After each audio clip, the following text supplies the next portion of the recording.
नमस्कार दोस्तों, welcome to सरकार स्टडी वेब्स एजुकेशन।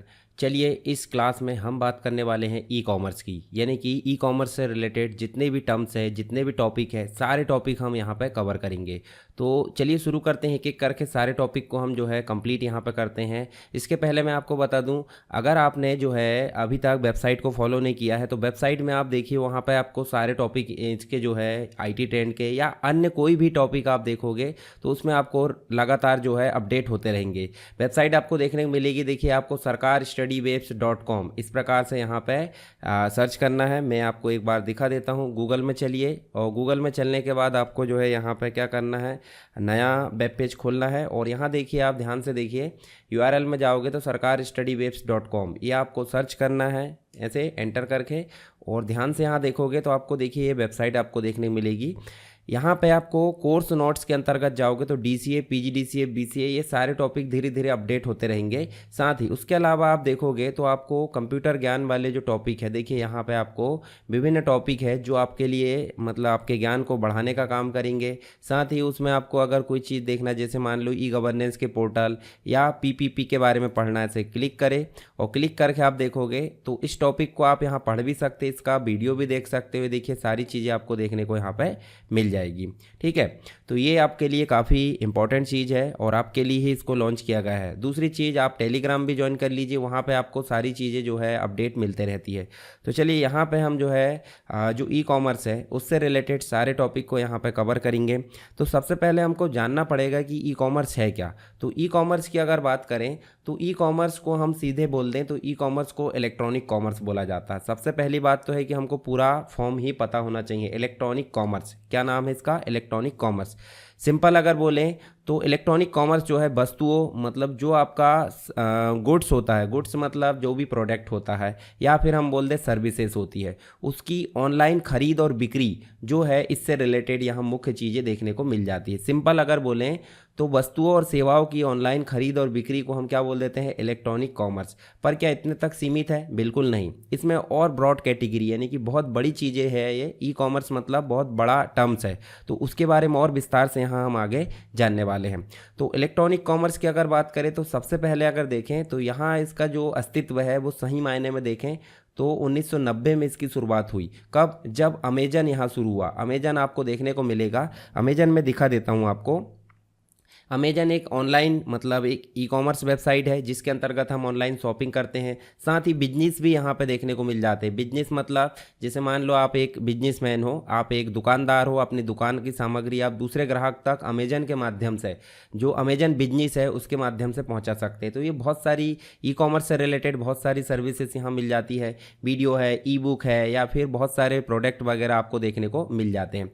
सीधे आपको क्या टाइप करना है? अमेजन.in, और यहाँ आप अमेजन.in टाइप करोगे तो इस प्रकार का होम पेज आपको देखने को मिल जाएगा। मान लो आपको कोई चीज़ खरीदना है, जैसे उदाहरण के लिए आपको आईपैड खरीदना है, तो आईपैड आप देखिए, आईपैड या फिर मैं बोल देता हूँ यहाँ पे सैमसंग का मॉनिटर जो कि आपका 27 इंच का है। 27 इंच का जो मॉनिटर है वो आपको यहाँ पे खरीदना है। तो आप इसको इस प्रकार सर्च करें और साथ ही नीचे आए हुए रिजल्ट में आप जब क्लिक करोगे, देखिए आपको जो भी रिजल्ट यहाँ दिखेंगे उनमें से आपकी जो भी चॉइस है, मान लो आपकी पहली चॉइस है, इसको आपने सिंपल क्लिक किया। क्लिक करे तो देखिए दूसरा पेज खुला, प्राइस दिख रहा है, उसकी सारी फैसिलिटीज़ या जो आपकी फीचर्स है उसके बारे में सारी डिटेल्स दिख रही है, कितने इंच का चाहिए, कौन सा मॉडल है, सारी चीज़ें आपने देखा। और उसके बाद आपको सिंपल करना है यहाँ पे, अगर आपको एक से अधिक चीज़ें खरीदना तो ऐड टू कार्ट कर लीजिए, और अगर आपको इसी को परचेज करना तो आप सीधे बाय करिए। बाय करोगे और बाय करने के बाद देखिए अगला जो पेज है, मतलब बाय के बाद जो पेज है जिसमें आपको देखने को मिलेगा, देखिए मेरा लॉगिन अकाउंट है। अगर आपका लॉगिन अकाउंट नहीं है तो आप लॉगिन कर लीजिए। ये सारी चीज़ें आपको दिखाई दे रही है कि किस दिन ये डिलीवर होगा। उसके बाद आपको देखिए ये जो कंप्लीट आपने सेलेक्ट करे और यहाँ पे आप जो है इसको स्पेशल डिलीवरी या फिर जो भी आप इस प्रकार सेलेक्ट करेंगे और आपको ये देखिए अगले ऑप्शन पे जाना है। फिर नीचे आप जाओगे तो पेमेंट मेथड देखने को मिलेगी, ऑफ़र वगैरह, ये सारी चीज़ें आप देखोगे और उसके बाद आपकी जो है ऑर्डर कंफर्म हो जाएगा। इसी प्रकार आप जब फ्लिपकार्ट की बात करें तो फ्लिपकार्ट भी एक प्रकार की ई कॉमर्स साइट है, मतलब एक प्रकार से इसमें भी हम जो है ऑनलाइन खरीद जो है चीज़ें खरीद सकते हैं। तो यहाँ देखिए आपको flipkart.com मिलेगा। इसमें से भी आप जैसे मॉनिटर को परचेस करना चाहते हैं तो इस प्रकार मॉनिटर आपने क्लिक किया, मॉनिटर का अगला पेज खुल गया। देखिए इसमें आप इसको सेलेक्ट करना चाहते हैं, इसको सेलेक्ट करें, यहाँ से आप जो है बाय नाउ कर सकते हैं। तो इस प्रकार ये तो बनता ही होगा आपसे, ठीक है, सभी से बनता होगा ऑनलाइन जो चीज़ें हैं। मेरा उद्देश्य सिर्फ ये था कि वो चीज़ें आपको समझ में, मतलब जो चीज़ किए है वो दिख जाए। तो ये किस श्रेणी में आ जाते हैं सारी चीज़ें, ऑनलाइन खरीद बिक्री, ये आ जाती है आपकी ई कॉमर्स की श्रेणी में। तो अमेजन जो है, अमेजन की शुरुआत हुई थी कब? 1990 में। अब अमेजन जो है आज की डेट में देखें तो बहुत सारी चीज़ें यहाँ पे खरीदना बेचना चलते रहता है, पर उस समय जब शुरुआत हुई थी तो सिर्फ ये किताबें यानी कि बुक्स बेचता था। बुक्स आप खरीद सकते हैं अमेजन से, ठीक है। अगर कोई बुक आपके मार्केट में नहीं मिल रही तो आप ऑनलाइन उसको परचेस कर सकते हैं अमेजन के माध्यम से। अब आज की डेट देखें, जबकि 2024 चल रहा है, मतलब अभी जब आप पढ़ रहे हो, मतलब मैं जब वीडियो बना रहा हूँ तो तब क्या चल रहा है? 2024। तो यहाँ पे $1 ट्रिलियन से अधिक यहाँ पे इसका जो व्यापार है वो देखने को मिल जाता है। अरबों डॉलर का यहाँ पे व्यापार देखने को मिल जाता है। परंतु शुरुआती समय की अगर बात करें तो यहाँ किताबें बेचा जाता था, किताबें बेची जाती थी इसके द्वारा। ई कॉमर्स व्यवसाय से व्यवसाय यानी कि बिजनेस से बिजनेस है, बिजनेस से कंज्यूमर यानी कि जो उपभोक्ता होता है, उपभोक्ता से उपभोक्ता यानी कंज्यूमर से कंज्यूमर, उपभोक्ता से व्यवसाय, ये सारे जो है अलग अलग प्रकार के ई कॉमर्स के क्या है, ई कॉमर्स के ये टाइप्स है। आगे हम इनके बारे में विस्तार से चर्चा करेंगे। ई कॉमर्स जो है भौतिक सामान, मतलब हम कोई चीज़ें इस प्रकार, जैसे मॉनिटर की बात करा मैंने, तो मॉनिटर आप जो है भौतिक रूप से परचेज कर सकते हैं, अपने पास बुलवा सकते हैं। डिजिटल सामान भी यहाँ पे ले सकते हैं, जैसे वीडियो वगैरह है, बुक, ई बुक वगैरह है, या कोई सर्विसेज आप इससे ले सकते हो। सर्विसेज का मतलब जैसे डोमेन की सर्विस आपको लेना, डोमेन आप समझ सकते हैं। कोई भी इंटरनेट पर अगर अपने आप को सर्च करवाना चाहता है तो उसको एक नाम लेना पड़ता है वेबसाइट के लिए, तो उसे हम क्या बोल देते हैं? डोमेन। डोमेन नेम की चर्चा हम अलग से अलग वीडियो में करने वाले हैं। अब मैं बताता हूँ आपको ई कॉमर्स या ऑनलाइन जो व्यापार है उसकी अगर बात करें तो शुरुआत की बात करते हैं। देखिए जब 2018 से हम शुरुआत ले लेते हैं, 2018 से ही अगर बात करें, देखिए इस प्रकार से काफ़ी, देखिए 18 नवंबर के आसपास देखें तो ऊपर थोड़ा सा पहुंचा था, फिर डाउन डाउन डाउन, इस प्रकार थोड़ा ऊपर फिर डाउन। और जब 2020 आया मार्च में आपने देखा होगा, मार्च में क्या आया था? कोरोना आया था। क्या आया था? कोरोना। तो कोरोना में लोग बाग घर में बैठे, अब मार्केट जाने का समय नहीं है, समय क्या जाने को मिलेगा तो जाओगे ना। तो यहाँ पे जो मार्केट है अमेजन का या फिर ऑनलाइन जो ई कॉमर्स का है वो कहाँ पहुँच गया? देखिए टॉप पे। इसी प्रकार देखोगे आगे तो नवंबर 2021 के आसपास देखोगे तो देखिए पीक पॉइंट पे चल रहा था।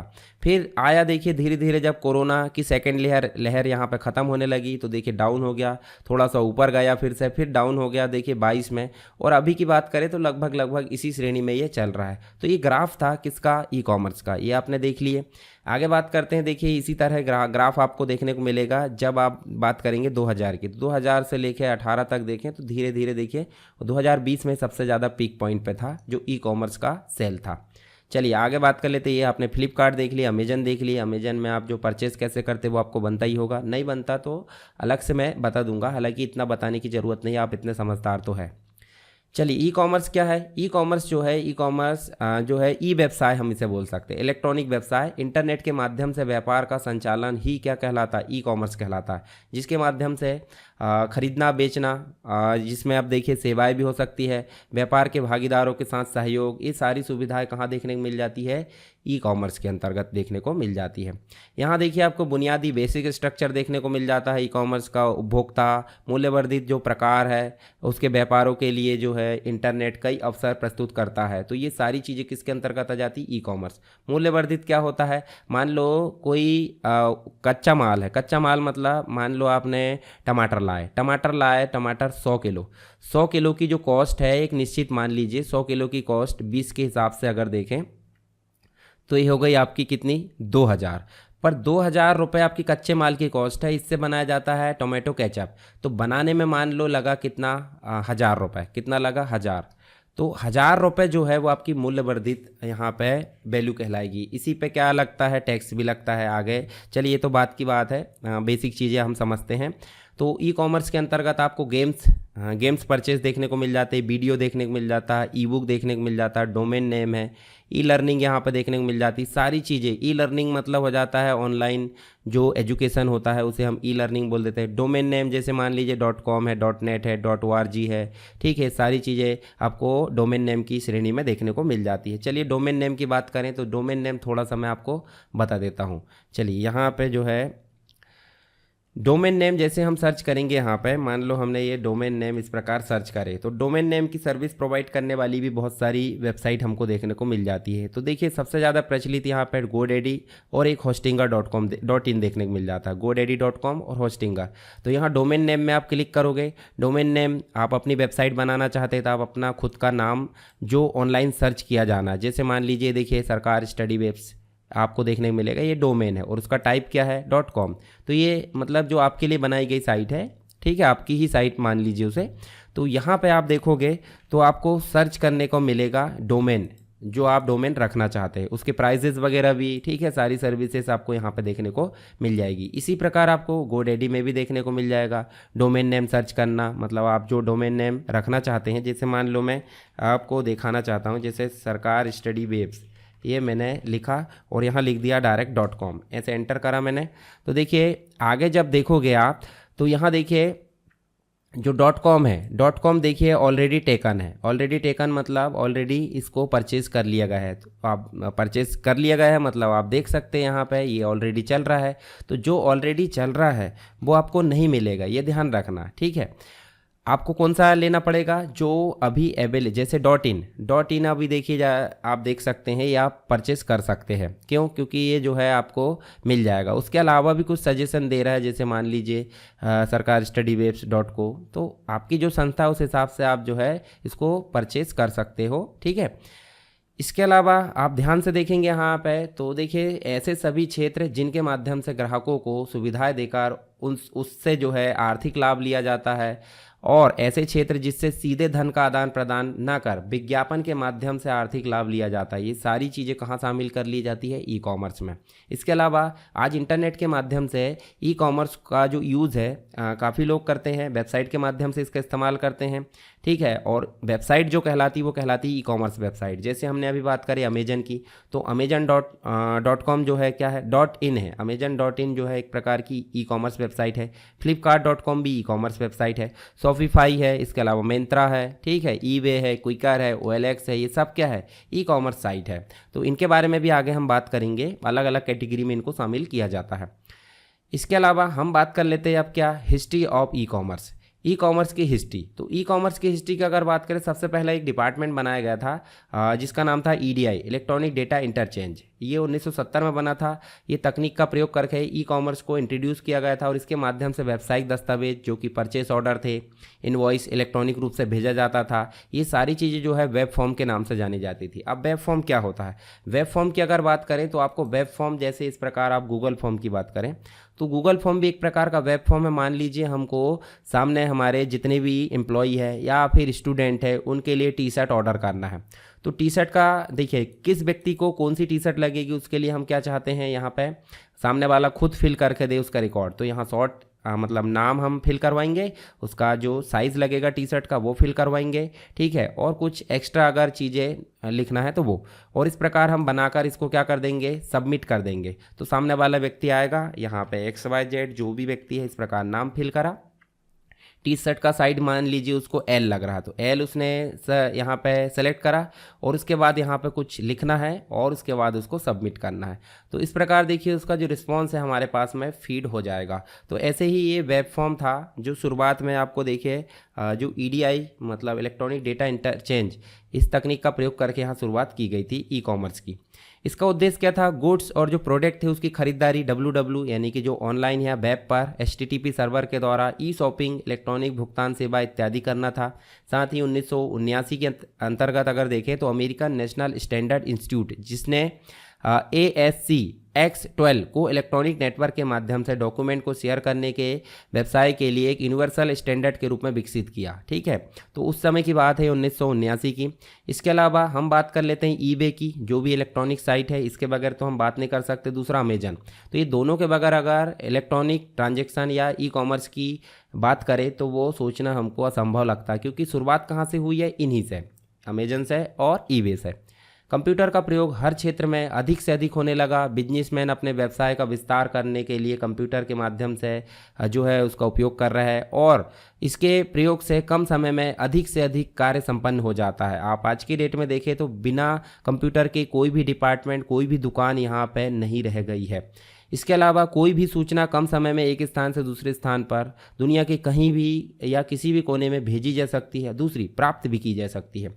सूचना टेक्स्ट मतलब लिखित, ऑडियो मतलब वॉइस, इमेज मतलब जो आपकी फ़ोटो वगैरह है, इस फॉर्मेट में हो सकती है, जो कहीं भी भेजी जा सकती है और प्राप्त की जा सकती है। तो ये सारी चीज़ें ई कॉमर्स के माध्यम से हमको देखने को मिल जाती है। अब थोड़ी सी बात कर लेते हैं स्कोप की।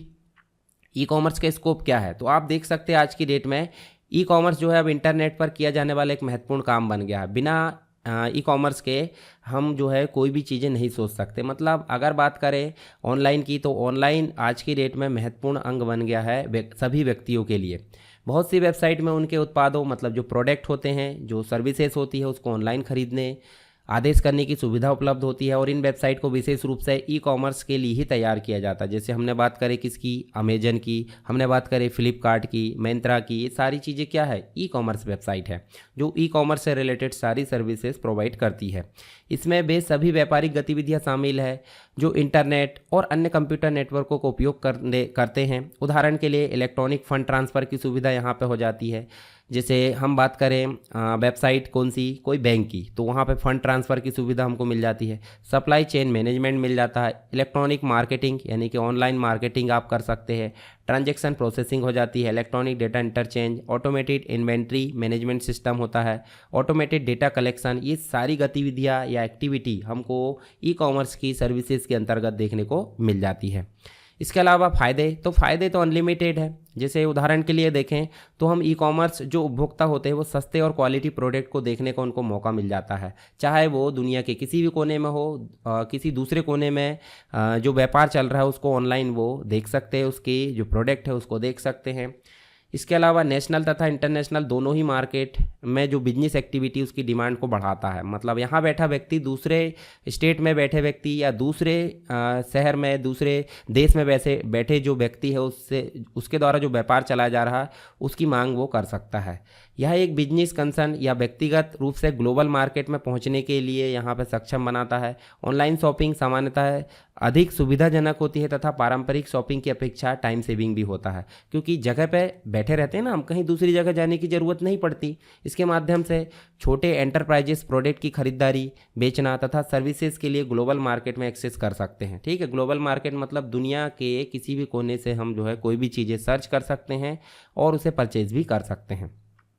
इसके अलावा कुछ और चीज़ें जैसे ई कॉमर्स की सहायता से उपभोक्ता आसानी से स्पेसिफिक प्रोडक्ट पर रिसर्च कर सकता है। होलसेल कीमत या डील जो रहती है, डील आपको दिखा देता हूँ थोड़ा सा मैं। जैसे आप अमेजन पे जाओगे तो अमेजन पे आप जब भी कोई चीज़ खरीदना चाहते हो तो आप डेली यहाँ पे देखिए आपको देखने को मिलेगा होम पेज में ही टुडे डील में आप जाओगे तो डील में आप देखोगे तो आज की जो डील है वो आपको यहाँ पे दिख जाएगी, चाहे वो इलेक्ट्रॉनिक जो आइटम है या कोई भी चीज़ हो यहाँ पे आपको डील दिख जाएगी। तो ये आप देखना ज़रूर, मतलब इसको भूलना नहीं है।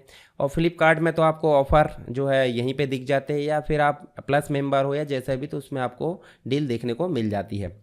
बिजनेस की दृष्टि से e commerce marketing, customer care, processing information storage तथा इन्वेंट्री मैनेजमेंट की कीमत में कटौती के लिए काफ़ी महत्वपूर्ण माना जाता है। कस्टमर बिहेवियर से संबंधित जो इन्फॉर्मेशन है वो इकट्ठी कर ली जाती है ताकि मार्केटिंग में सहायता मिल सके। ये 24 घंटे यहाँ पे हमको सुविधा देखने को मिल जाती है ई कॉमर्स की। इसके अलावा कुछ घाटे भी हो सकते हैं, यानी कि नुकसान यानी डिसएडवांटेजेस की अगर बात करें तो लैक ऑफ पर्सनल टच। मान लो कोई चीज़ हमने खरीदना है, जैसे क्लॉथ, कपड़े ही खरीदना है, तो हम अगर मार्केट जाते हैं, शॉपिंग मॉल जाते हैं, तो वहाँ पे हम तो उसको छू कर देख लेते हैं फैब्रिक या जो क्लॉथ है वो कैसा है, पर यहाँ पे ऑनलाइन में हम इस प्रकार की सुविधा नहीं मिलती है। तो इससे क्या हो जाता है, हमको कभी कभी जो है दुखी होना पड़ता है। टेक्निकल इशू हो सकते हैं भाई, वेबसाइट क्रैश हो जाए या कुछ भी हो जाए, तो इससे जो हमारी जो कस्टमर जो रहते हैं जो वेबसाइट के, वो एक प्रकार से असंतोषजनक यहाँ पे उनकी फीडबैक आ सकती है। डिलीवरी डिले, कभी 5 दिन में डिलीवरी होना था, जो ट्रक है कोरियर वाला है उसके चक्कर में जो है 8 दिन या 7 दिन होगा, तो उससे क्या हो जाता है, कस्टमर एक्सपीरियंस ख़राब होता है। सिक्योरिटी इशू हो सकता है, आपकी प्राइवेट इन्फॉर्मेशन या जो पर्सनल जानकारी होती है वो कभी कभी जो है लीक हो सकती है। इसके अलावा लीगल इशूज़ हो सकते हैं, टैक्स की दर के हिसाब से। टेक्निकल लिटरेसी हो सकती है, भाई हर व्यक्ति को ऑनलाइन में काम करना नहीं बनता, तो उससे कभी कभी प्रॉब्लम भी हो जाती है, उससे फियर भी हो जाता है। फियर मतलब डर का सामना करना पड़ता है, डर के कारण बहुत सारे लोग इसका उपयोग नहीं करते। ग्लोबल कंपटीशन भी बढ़ जाता है, तो ये सारी चीज़ें जैसे फ्रॉड हो जाते हैं, कभी कभी शिपिंग प्रॉब्लम हो जाती है, तो ये चीज़ें हमको देखने को मिल जाती है ई कॉमर्स के अंतर्गत। तो हमने यहाँ पे बेसिक चीज़ें जाने कि ई कॉमर्स क्या है। ई कॉमर्स क्या है, इंटरनेट के जरिए खरीद और बिक्री, खरीदना भी है और बेचना भी, ये सारी चीज़ें किस में शामिल कर ली जाती है, आपको देखने को मिलेगी ई कॉमर्स में। ठीक है, उसके हमने फ़ायदे देखे, उसके स्कोप देखें, ठीक है, इसके अलावा हमने उसके नुकसान भी देखे। तो यहाँ आपको बेसिक चीज़ें समझ में आ गई होगी ई कॉमर्स से रिलेटेड। ठीक है, अगर कोई डाउट आता है तो आप मुझे कमेंट बॉक्स में ज़रूर बताइए।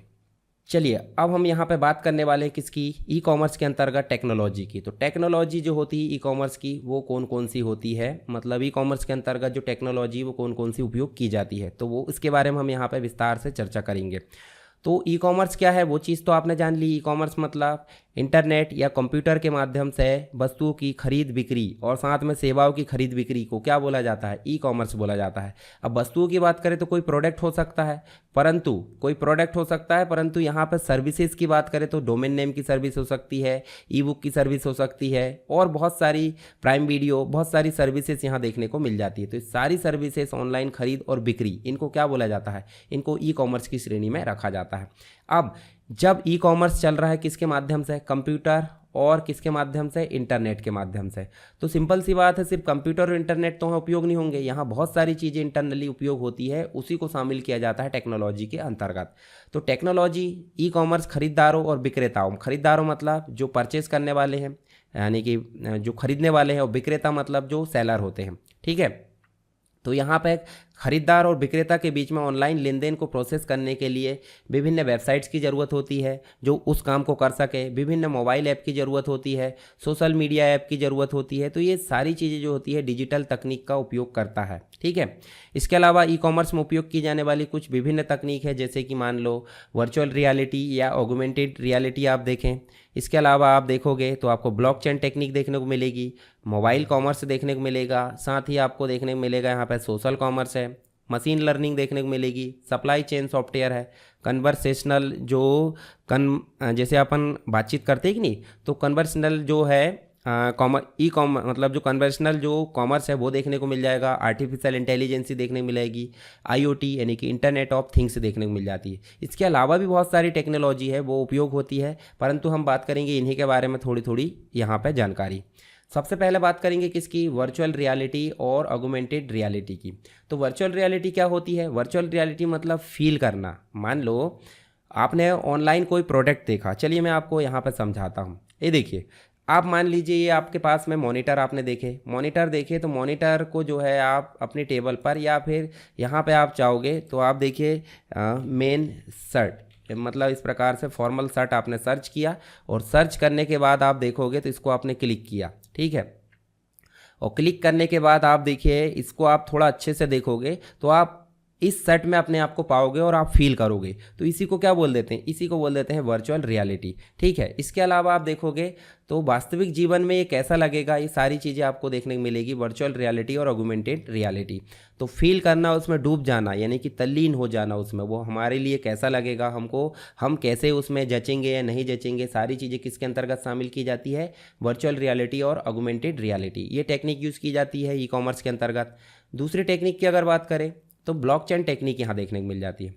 ये ब्लॉकचेन टेक्निक क्या काम करती है, तेज और अधिक सुरक्षित लेन देन के लिए जो सुरक्षित है और डिस्ट्रीब्यूटेड नेटवर्क ये बनाता है। डिस्ट्रीब्यूटेड नेटवर्क मतलब आप देख सकते हैं एक ही चीज़ को जो है हर जगह उपलब्ध कराना। तो देखिए अमेजन की जो साइट है वो एक ही व्यक्ति उपयोग ओपन तो नहीं करेगा, बहुत हज़ारों लाखों की संख्या में एक साथ ओपन कर लिए होते हैं। तो ब्लॉकचेन टेक्निक यहाँ पे उसके लिए मदद करती है। साथ ही वो तेज़ भी होना चाहिए और सुरक्षित लेन देन भी होना चाहिए। ठीक है, तो ये टेक्निक यहाँ पे यूज़ होती है। दूसरी टेक्निक की अगर बात करें तो मोबाइल कॉमर्स। मोबाइल कॉमर्स क्या करता है भाई, मोबाइल उपकरण जो आपके पास में मोबाइल डिवाइस है, टैबलेट है, उसके माध्यम से शॉपिंग प्लेटफॉर्म तक पहुंचने की वो अनुमति देता है। तो मोबाइल एप्लीकेशन, बहुत सारे एप्लीकेशन है, वेबसाइट है, उसके माध्यम से आप अपने मोबाइल पर ई कॉमर्स वेबसाइट को सर्च कर सकते हो, साथ ही उसका यूज़ कर सकते हो। तो ये हो जाता है मोबाइल कॉमर्स। सोशल कॉमर्स की अगर बात करें तो मान लो आपने क्या चलाना है, फेसबुक चला रहे आप, और फेसबुक के माध्यम से ही आप क्या चाहते हो कि वहीं से कोई चीज़ खरीद लें। तो बहुत सारे एडवर्टाइजमेंट, बहुत सारी सुविधाएं वहाँ देखने को मिल जाती है। उससे क्या होता है कि आपको फेसबुक से बाहर नहीं जाना पड़ता, आप उसी से परचेज कर लेते हो। तो इसी को बोल देते हैं सोशल कॉमर्स, यानी कि जो आपकी सोशल मीडिया है उसके माध्यम से ही आप व्यापार कर रहे हो, मोबाइल के माध्यम से ही आप व्यापार कर रहे हो। ठीक है, इसके अलावा मशीन लर्निंग क्या काम करती है, मशीन लर्निंग जो है ऑनलाइन जो मार्केट होता है उसमें ग्राहक के व्यवहार का विश्लेषण करती है। व्यवहार मतलब जो आपका बिहेवियर है, ग्राहक का जो कस्टमर है उसका बिहेवियर कैसा है, जिससे विक्रेता को कोई चीज़ें कलेक्शन करने, कोई मतलब जो उसकी सुविधाओं को उपलब्ध कराने में काफ़ी हेल्प मिलती है। तो मशीन लर्निंग कुछ इस प्रकार काम करती है। ठीक है, सप्लाई चेन विजिबिलिटी सॉफ्टवेयर क्या करता है, आपूर्ति श्रृंखला संचालन को स्वचालित करता है। ये कैसे, जैसे मान लो रिपोर्ट तैयार करना है, निर्णय लेना, ये सारा काम जो है सप्लाई चेन विजिबिलिटी सॉफ्टवेयर करता है। कन्वर्सेशनल जो आपका कॉमर्स होता है वो क्या करता है, जैसे मान लो आपको कोई चीज़ पर डाउट है, तो आप देखिए यहाँ पे मान लो आपको फ्लिपकार्ट में या अमेजन में कोई डाउट है, तो आप क्या करते हो, कोई ऑर्डर से रिलेटेड आप चैट करते हो, ताकि उससे, जैसे मान लो आपने ऑर्डर किया है और उसमें लेट हो रहा है, तो आप उससे रिलेटेड यहाँ पे चैट कर सकते हैं। अमेजन में भी सुविधाएं मिलती है और फ्लिपकार्ट में भी, और बहुत सारी ई कॉमर्स साइट में भी ये चीज़ें देखने को मिल जाती है। जैसे चैट बॉट है, बातचीत करते हैं आप, मैसेंजर जिसमें चैटिंग हो जाती है, सोशल मीडिया, ये सब क्या है, कन्वर्सेशनल कॉमर्स कहलाता है। आर्टिफिशियल इंटेलिजेंस क्या करता है भाई, ये जो है एक प्रकार से एआई मतलब खुद ब खुद ये काम करेगा, जैसे इंसानी दिमाग सोचता है वैसे ही एआई यहाँ देखने को मिल जाता है।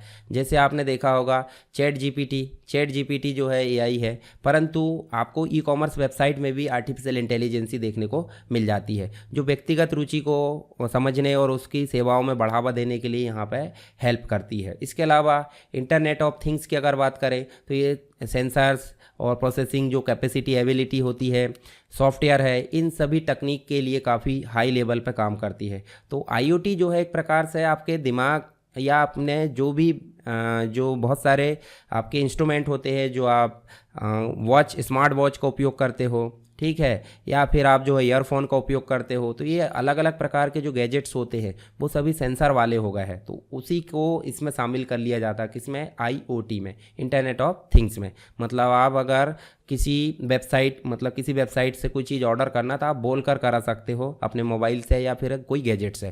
तो ये हो जाता है आईओटी। तो यहाँ पे हमने बात करें टेक्नोलॉजी जो है आपकी इन ई कॉमर्स में, मतलब ई कॉमर्स में कौन कौन सी टेक्नोलॉजी उपयोग की जाती है उनके बारे में यहाँ पे हमने बात करें। आई होप आपको समझ में आ गया होगा। चलिए अब यहाँ पे हम बात करते हैं नेक्स्ट टॉपिक ई कॉमर्स का, जिसका नाम है types of e commerce. E commerce के कौन कौन से प्रकार होते हैं। तो जैसे कि मैंने बताया ई कॉमर्स क्या है, ई कॉमर्स ऑनलाइन यानी कि इंटरनेट के माध्यम से और कंप्यूटर का उपयोग करके, कंप्यूटर में मोबाइल, टैबलेट या लैपटॉप, पीसी कुछ भी हो सकता है। तो ऑनलाइन कंप्यूटर और इंटरनेट का उपयोग करके क्या करना है, वस्तुओं की खरीद बिक्री, साथ ही सेवाओं की खरीद बिक्री, इनको बोला जाता है ई कॉमर्स। और ई कॉमर्स के अलग अलग प्रकार हो सकते हैं, जैसे कि बात करें B2B यानी कि बिजनेस टू बिजनेस हो सकता है, एक व्यापार दूसरे व्यापार, मतलब एक व्यापारी दूसरे व्यापारी को कोई माल खरीदता है या उससे उसको बेचता है, तो ये कहलाता है आपका बिजनेस टू बिजनेस। कोई व्यापारी अगर कोई कंज्यूमर या मतलब ग्राहक को कोई सेवाएं देता है, कोई माल बेचता है, तो उसको बोला जाता है बिजनेस टू कंज्यूमर। नेक्स्ट है बिजनेस टू गवर्नमेंट। मान लो कोई व्यापार है, वो बहुत बड़े बड़े उपकरण या कोई भी चीज़ें बना रहा है और गवर्नमेंट को उससे रिलेटेड चीज़ें जो है वो सेवाएं दे रहा है। गवर्नमेंट उसके बदले में उसको क्या दे रही है, उस सेवा के बदले में पैसे दे रही है। तो ये कहलाता है आपका बिजनेस टू गवर्नमेंट।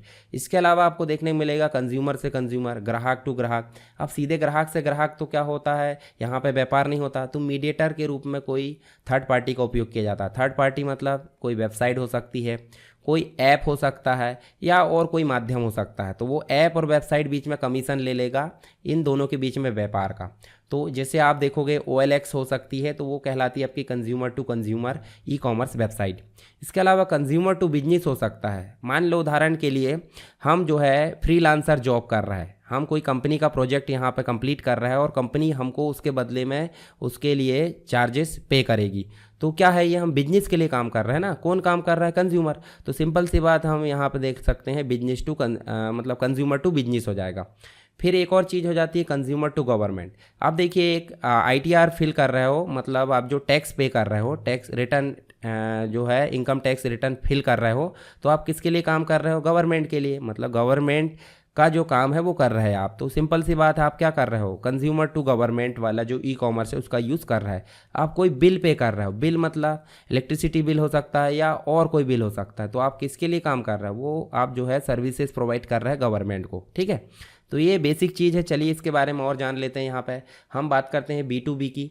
तो B2B जो है इसका फुल फॉर्म होता है बिजनेस टू बिजनेस। वाणिज्य मतलब जो व्यापार है, एक व्यापारिक कंपनी है, मतलब जो वाणिज्य है एक कंपनी और एक व्यक्तिगत उपभोक्ता के बजाय किसके लिए लेन देन करती है, व्यापार। मतलब व्यापार से व्यापार, एक व्यापार से दूसरे व्यापार में अगर बिजनेस किया जा रहा है तो उसे बोला जाता है B2B। अब कैसे, मान लो कोई बड़ा व्यापारी है, उससे किसी छोटे व्यापारी ने सामान खरीदा और इस व्यापारी ने फिर से रिसेल कर दिया। तो रिसेल करने के उद्देश्य से यहाँ पे किसका यूज़ किया जाता है, B2B का। ठीक है, जैसे अमेजन में भी देखोगे तो अमेजन बिजनेस आपको देखने को मिल जाएगा। इसके लिए इंडिया मार्ट देखने को मिल जाएगा। इंडिया मार्ट में कोई भी चीज़ें आप खरीदने जाओगे तो वहाँ क्वांटिटी में मिलती है। मतलब जो व्यापार कर रहा है, जैसे मान लो ने 10 की क्वांटिटी में खरीदा, तो वो एक एक करके इधर क्या करेगा, सेल करेगा रिटेलर मतलब कस्टमर को। परंतु अगर कोई कस्टमर खरीदने जाए तो इंडिया मार्ट से खरीदेगा क्या, नहीं खरीदेगा, क्योंकि वहाँ पे क्वांटिटी में मिलते हैं।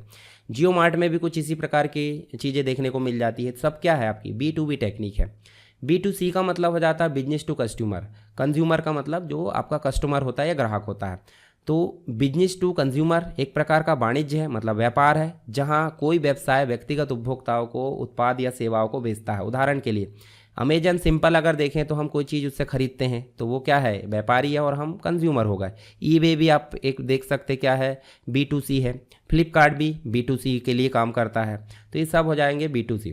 फिर C2C यानी कि कंज्यूमर टू कंज्यूमर, उपभोक्ता से उपभोक्ता अगर कोई चीज़ें हमको क्या करना है, खरीदना बेचना है, तो उसके लिए हो जाता है C2C, कंज्यूमर टू कंज्यूमर, यानी उपभोक्ता से उपभोक्ता।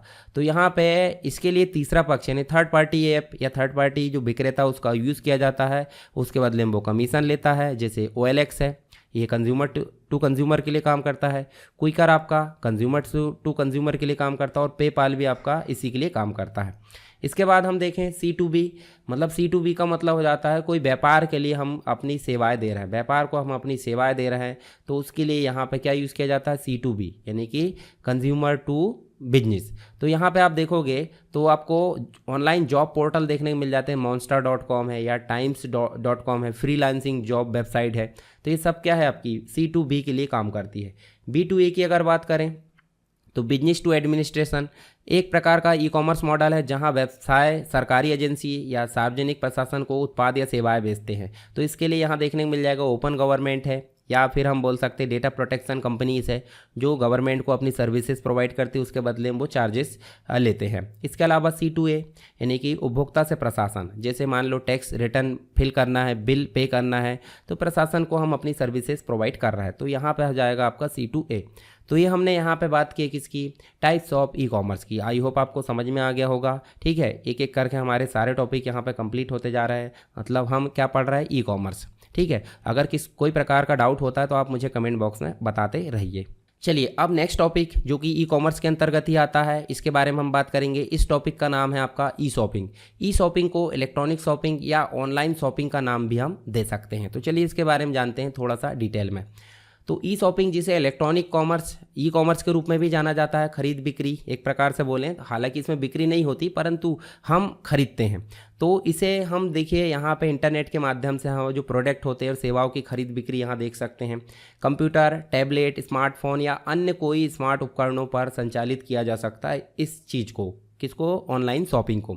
इसके अंतर्गत देखें तो बहुत सारी वेबसाइट देख सकते हैं। अमेजन है, अमेजन ऑनलाइन मतलब ऑनलाइन शॉपिंग के लिए एक वेबसाइट है। फ्लिपकार्ट है, शॉपिफाई है, मिंत्रा है, ईबे है, क्विकर है, OLX है। ये सब क्या है, ये सब जो है ई शॉपिंग के लिए यूज़ की जाने वाली क्या है, वेबसाइट है। ठीक है, अब ये क्या होती है, 24 आवर्स मतलब 24 घंटे 7 दिन 365 दिन इस ये जो है हमको ओपन मिल जाती है। कभी भी हमारी जब इच्छा हो तब हम प्रोडक्ट को सर्च कर सकते हैं अपनी मर्जी से, और कभी भी उसको जो है ऐड टू कार्ट कर सकते हैं और उसको परचेस कर सकते हैं। ठीक है, अब वो कोरियर की सर्विस के हिसाब से हमारे पास में कितने दिन में आ रही है वो उस पर डिपेंड करता है। चलिए यहाँ पे बात करते हैं ई शॉपिंग जो होती है ई कॉमर्स की प्रमुख टेक्नोलॉजी में से एक मानी जाती है। ई शॉपिंग को घर बैठे इंटरनेट के माध्यम से किसी भी कंपनी के प्रोडक्ट को हम खरीदने की सुविधा यहाँ पे उपलब्ध होती है। पहले यदि हम कोई प्रोडक्ट खरीदते थे तो हमें बाज़ार जाना होता था, ये चीज़ आपको पता है। बहुत देर हम चीज़ें सर्च करते मतलब ढूंढते रहते थे, भीड़ है या फिर बहुत सारी प्रॉब्लम हुआ करती थी, समय का काफ़ी जो होते थे बर्बादी होती थी।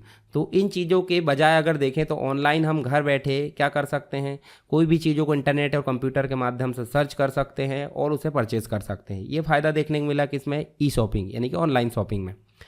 इसके लिए यहाँ देखिए अपने कंप्यूटर पर इंटरनेट कनेक्ट होना चाहिए। ठीक है, और कोई भी ब्राउज़र होना चाहिए जिसमें वेबसाइट को हम सर्च कर सकें, और उस कंपनी के प्रोडक्ट को हम खरीदना चाहते हैं उसे हम सर्च करेंगे, और सर्च करने के बाद उसे लिस्ट पर मतलब जो है ऐड टू कार्ट कर सकते हैं या डायरेक्ट उसको जो है हम खरीद सकते हैं। और पेमेंट की अगर बात करें तो क्रेडिट कार्ड से पेमेंट कर सकते हैं, डेबिट कार्ड से, इंटरनेट बैंकिंग के माध्यम से, और अभी नया जो सबसे लेटेस्ट तरीका है उसका नाम है यूपीआई के माध्यम से हम पेमेंट कर सकते हैं। तो ये भी तरीका देखने को मिल जाता है काफ़ी अच्छा। इसके अलावा आप देखोगे तो इस तरह आपको जो है प्रोडक्ट खरीदने के लिए शॉप पर जाने की ज़रूरत नहीं है और आपका समय भी बच जाता है। इच्छा अनुसार आप कोई भी प्रोडक्ट को, एक और सुविधा हमको देखने को मिल जाती है यहाँ पे कि हमको 7 दिन या फिर 10 दिन यहाँ रिटर्न पॉलिसी देखने को मिल जाती है। पर इसके एवज में अगर देखें तो हम जब यहाँ मतलब ऑफलाइन ग्राहक मतलब जो दुकान है उससे ख़रीदते हैं, ख़रीद कर लाते हैं, कोई चीज़ पसंद ना आए दूसरे दिन हम अगर बदलाने जाते हैं तो वो ग्राहक मतलब जो दुकानदार उसका बिहेवियर चेंज हो जाता है। तो इस चीज़ से कम बचत होती है। तो बहुत सारी चीज़ों के लिए ऑनलाइन शॉपिंग काफ़ी फ़ायदे की है, पर कुछ चीज़ें जो है हमको ऑफलाइन दुकान से ही ले लेना चाहिए। ई कॉमर्स की इस व्यवस्था को ई शॉपिंग के नाम से भी जाना जाता है और ऑनलाइन शॉपिंग के माध्यम से भी मतलब हम समझ सकते हैं इसको। चलिए नेक्स्ट टॉपिक है जो ई शॉपिंग है, उसके बाद ऑनलाइन मार्केटिंग। तो ऑनलाइन मार्केटिंग होती क्या है? ऑनलाइन मतलब इंटरनेट और कंप्यूटर का उपयोग करके हम क्या कर रहे हैं, मार्केटिंग। और मार्केटिंग में सिर्फ प्रचार करना नहीं आता, उत्पाद को बनाने से लेके बेचने तक की सारी कहानी हमारी जो हो जाती मार्केटिंग कहलाती है। तो ऑनलाइन मार्केटिंग को हम वेब मार्केटिंग की संज्ञा दे सकते हैं, वेब मार्केटिंग बोल सकते हैं, इसको डिजिटल मार्केटिंग हम बोल सकते हैं, या सर्च इंजन मार्केटिंग भी हम बोल सकते हैं। सर्च इंजन मार्केटिंग क्यों? क्योंकि गूगल, आपको पता है गूगल एक सर्च इंजन है और गूगल के माध्यम से हम क्या कर रहे हैं, मार्केटिंग कर रहे हैं। तो सिंपल सी बात, इसे हम सर्च इंजन मार्केटिंग भी बोल सकते हैं। या फिर इसे हम डिजिटल मार्केटिंग बोले तो कैसा रहेगा? बिल्कुल सही रहेगा, डिजिटल मार्केटिंग। ठीक है, तो डिजिटल मार्केटिंग के रूप में भी हम इसे जान सकते हैं। इंटरनेट या अन्य डिजिटल कम्युनिकेशन मेथड के माध्यम से ग्राहकों से जुड़ने का एक तरीका इसे बोला जाता है। इसके अलावा आप देखोगे कुछ एग्जाम्पल्स इसके, जैसे वेबसाइट के माध्यम से हम मार्केटिंग कर सकते हैं, सर्च ऐड के माध्यम से कर सकते हैं, डिस्प्ले ऐड के माध्यम से कर सकते हैं, ईमेल है, डायरेक्ट कम्युनिकेशन है, मतलब व्यक्ति से व्यक्ति हम इस प्रकार कम्युनिकेशन कर सकते हैं। सोशल मीडिया के माध्यम से हम कम्युनिकेशन कर सकते हैं, मतलब जो आपका मार्केटिंग है। Search engine optimisation, search engine के माध्यम से। कंटेंट मार्केटिंग है, एफिलिएट मार्केटिंग है, इसके अलावा इन्फ्लुएंसर मार्केटिंग है, ब्लॉगिंग है। ये सारे मार्केटिंग के तरीके हो सकते हैं। चलिए आगे हम जानते हैं थोड़ा सा इसके बारे में। जैसे सबसे पहले अगर बात करें तो वेबसाइट के माध्यम से मार्केटिंग। तो जब भी कोई कंपनी मार्केटिंग करना चाहती है तो सबसे पहले उसकी वेबसाइट होना ज़रूरी है। ठीक है, और वेबसाइट जो होती है उसके उद्देश्य, उत्पाद मतलब जो प्रोडक्ट होती है, सर्विसेज है, मिशन मतलब फोकस, उसका विज़न, इस पर विचार करके बनाई जाती है। मान लो कोई एजुकेशनल साइट है और उसको ई कॉमर्स साइट के हिसाब से बना दिया है तो अच्छा लगेगा? बिल्कुल नहीं लगेगा। तो फोकस होना चाहिए यहाँ पर। वेबसाइट जो होती है काफ़ी आकर्षक होनी चाहिए। यूज़र और उपभोक्ता की वेबसाइट मतलब यूज़र को जो है, उपभोक्ता या यूज़र को आकर्षित करने योग्य हो। अब जो वेबसाइट होती है वो 7C को फॉलो करना चाहिए। 7C का मतलब क्या होता है? सी जिसमें देखिए आपको कंटेंट देखने को मिलेगा, कॉन्टेक्स्ट देखने को मिलेगा, कस्टमाइजेशन देखने को मिलेगा, आपको कम्युनिकेशन देखने को मिलेगा। इसके अलावा आप देखोगे कम्युनिटी है, कनेक्शन है, इसके अलावा आपको कॉमर्स। ये सातों जो टॉपिक है जिसको 7C बोला जाता है, ये इस चीज़ को फोकस करना चाहिए हमारी वेबसाइट, तभी आपकी मार्केटिंग जो है सही मायने में हो सकेगी वेबसाइट के माध्यम से। तो 7C जिसमें पहला कंटेंट था। कंटेंट मतलब ग्राफिक्स, साउंड, टेक्स्ट, वीडियो, एक प्रकार से फोकस होना चाहिए। मतलब जिस चीज़ के लिए हमने बनाया है उस चीज़ के हिसाब से यहाँ वेबसाइट में आपके कंटेंट होना चाहिए। कॉन्टेक्स्ट का मतलब होता है कि वेबसाइट का लेआउट जिस उद्देश्य के लिए बनाया गया उस हिसाब से होना चाहिए, लेआउट और उसका डिज़ाइन। अनुकूलन यानी कि उसका कस्टमाइजेशन कैसा होना चाहिए कि वो ग्राहक के जो मतलब जो उसका रिजल्ट आ रहा है ग्राहक को संतुष्ट करने वाला होना चाहिए। मतलब जो भी रिजल्ट प्रदान किया जा रहा है वो ग्राहक को संतुष्टि देने वाला होना चाहिए। कम्युनिकेशन की अगर बात करें तो दो तरफा कम्युनिकेशन होना चाहिए। मतलब ग्राहक ने कोई रिक्वेस्ट किया है, कोई फीडबैक किया तो हमको रिप्लाई देना होगा, इस प्रकार की चीज़ें होना चाहिए। कम्युनिटी का मतलब यूज़र, बहुत सारे यूज़र हो सकते हैं, जैसे कमेंट करते हैं कि नहीं, तो कमेंट में ही बातचीत शुरू हो जाती है, तो इस प्रकार की कम्युनिटी होना चाहिए। कनेक्शन मतलब एक साइट किस हद तक अन्य साइट के लिए लिंक प्रदान करती है, कनेक्शन होना चाहिए। मतलब दूसरी साइट पे अगर कोई जाना चाहता है कुछ चीज़ें, जैसे मान लो हम MP ऑनलाइन पोर्टल की अगर बात करें तो माखनलाल चतुर्वेदी की साइट में जा सकता है डायरेक्टली व्यक्ति, सागर यूनिवर्सिटी की साइट में जा सकता है, तो इस प्रकार का कनेक्शन होना चाहिए। वाणिज्य की अगर बात करें, कॉमर्स, एक साइट वाणिज्यिक लेन देन में भी सहायता करने चाहिए। तो ये 7C नहीं होते हैं किसी वेबसाइट में तो वो मार्केटिंग की वेबसाइट नहीं कही जाएगी। मतलब अगर कोई व्यक्ति को मार्केटिंग करना है और वेबसाइट बनाना है तो वो 7C को फॉलो करने योग्य होना चाहिए। आप इस चीज़ को ध्यान में रखिए। उसके बाद सर्च एड जो होता है, पे पर क्लिक सर्च एड का सबसे महत्वपूर्ण तत्व है यह। कोई विजिटर सर्च इंजन पर कोई शब्द खोजता है या सर्च करता है तो जो मार्केटर का विज्ञापन या जो रिजल्ट है वो शीर्ष पर दिखाई देता है। ठीक है, मार्केटर और सर्च इंजन के एल्गोरिदम द्वारा बोली लगाने के आधार पर खोजे गए कीवर्ड जो होते हैं, खोजेगा मतलब सर्च किए गए जो कीवर्ड होते हैं, मतलब जो शब्द होते हैं, उसके संबंध में इसके महत्व की जो पहचान होती है। और जब विजिटर विज्ञापन पर क्लिक करता है तो विज्ञापन जो देता है उसके लिए भुगतान करते हैं।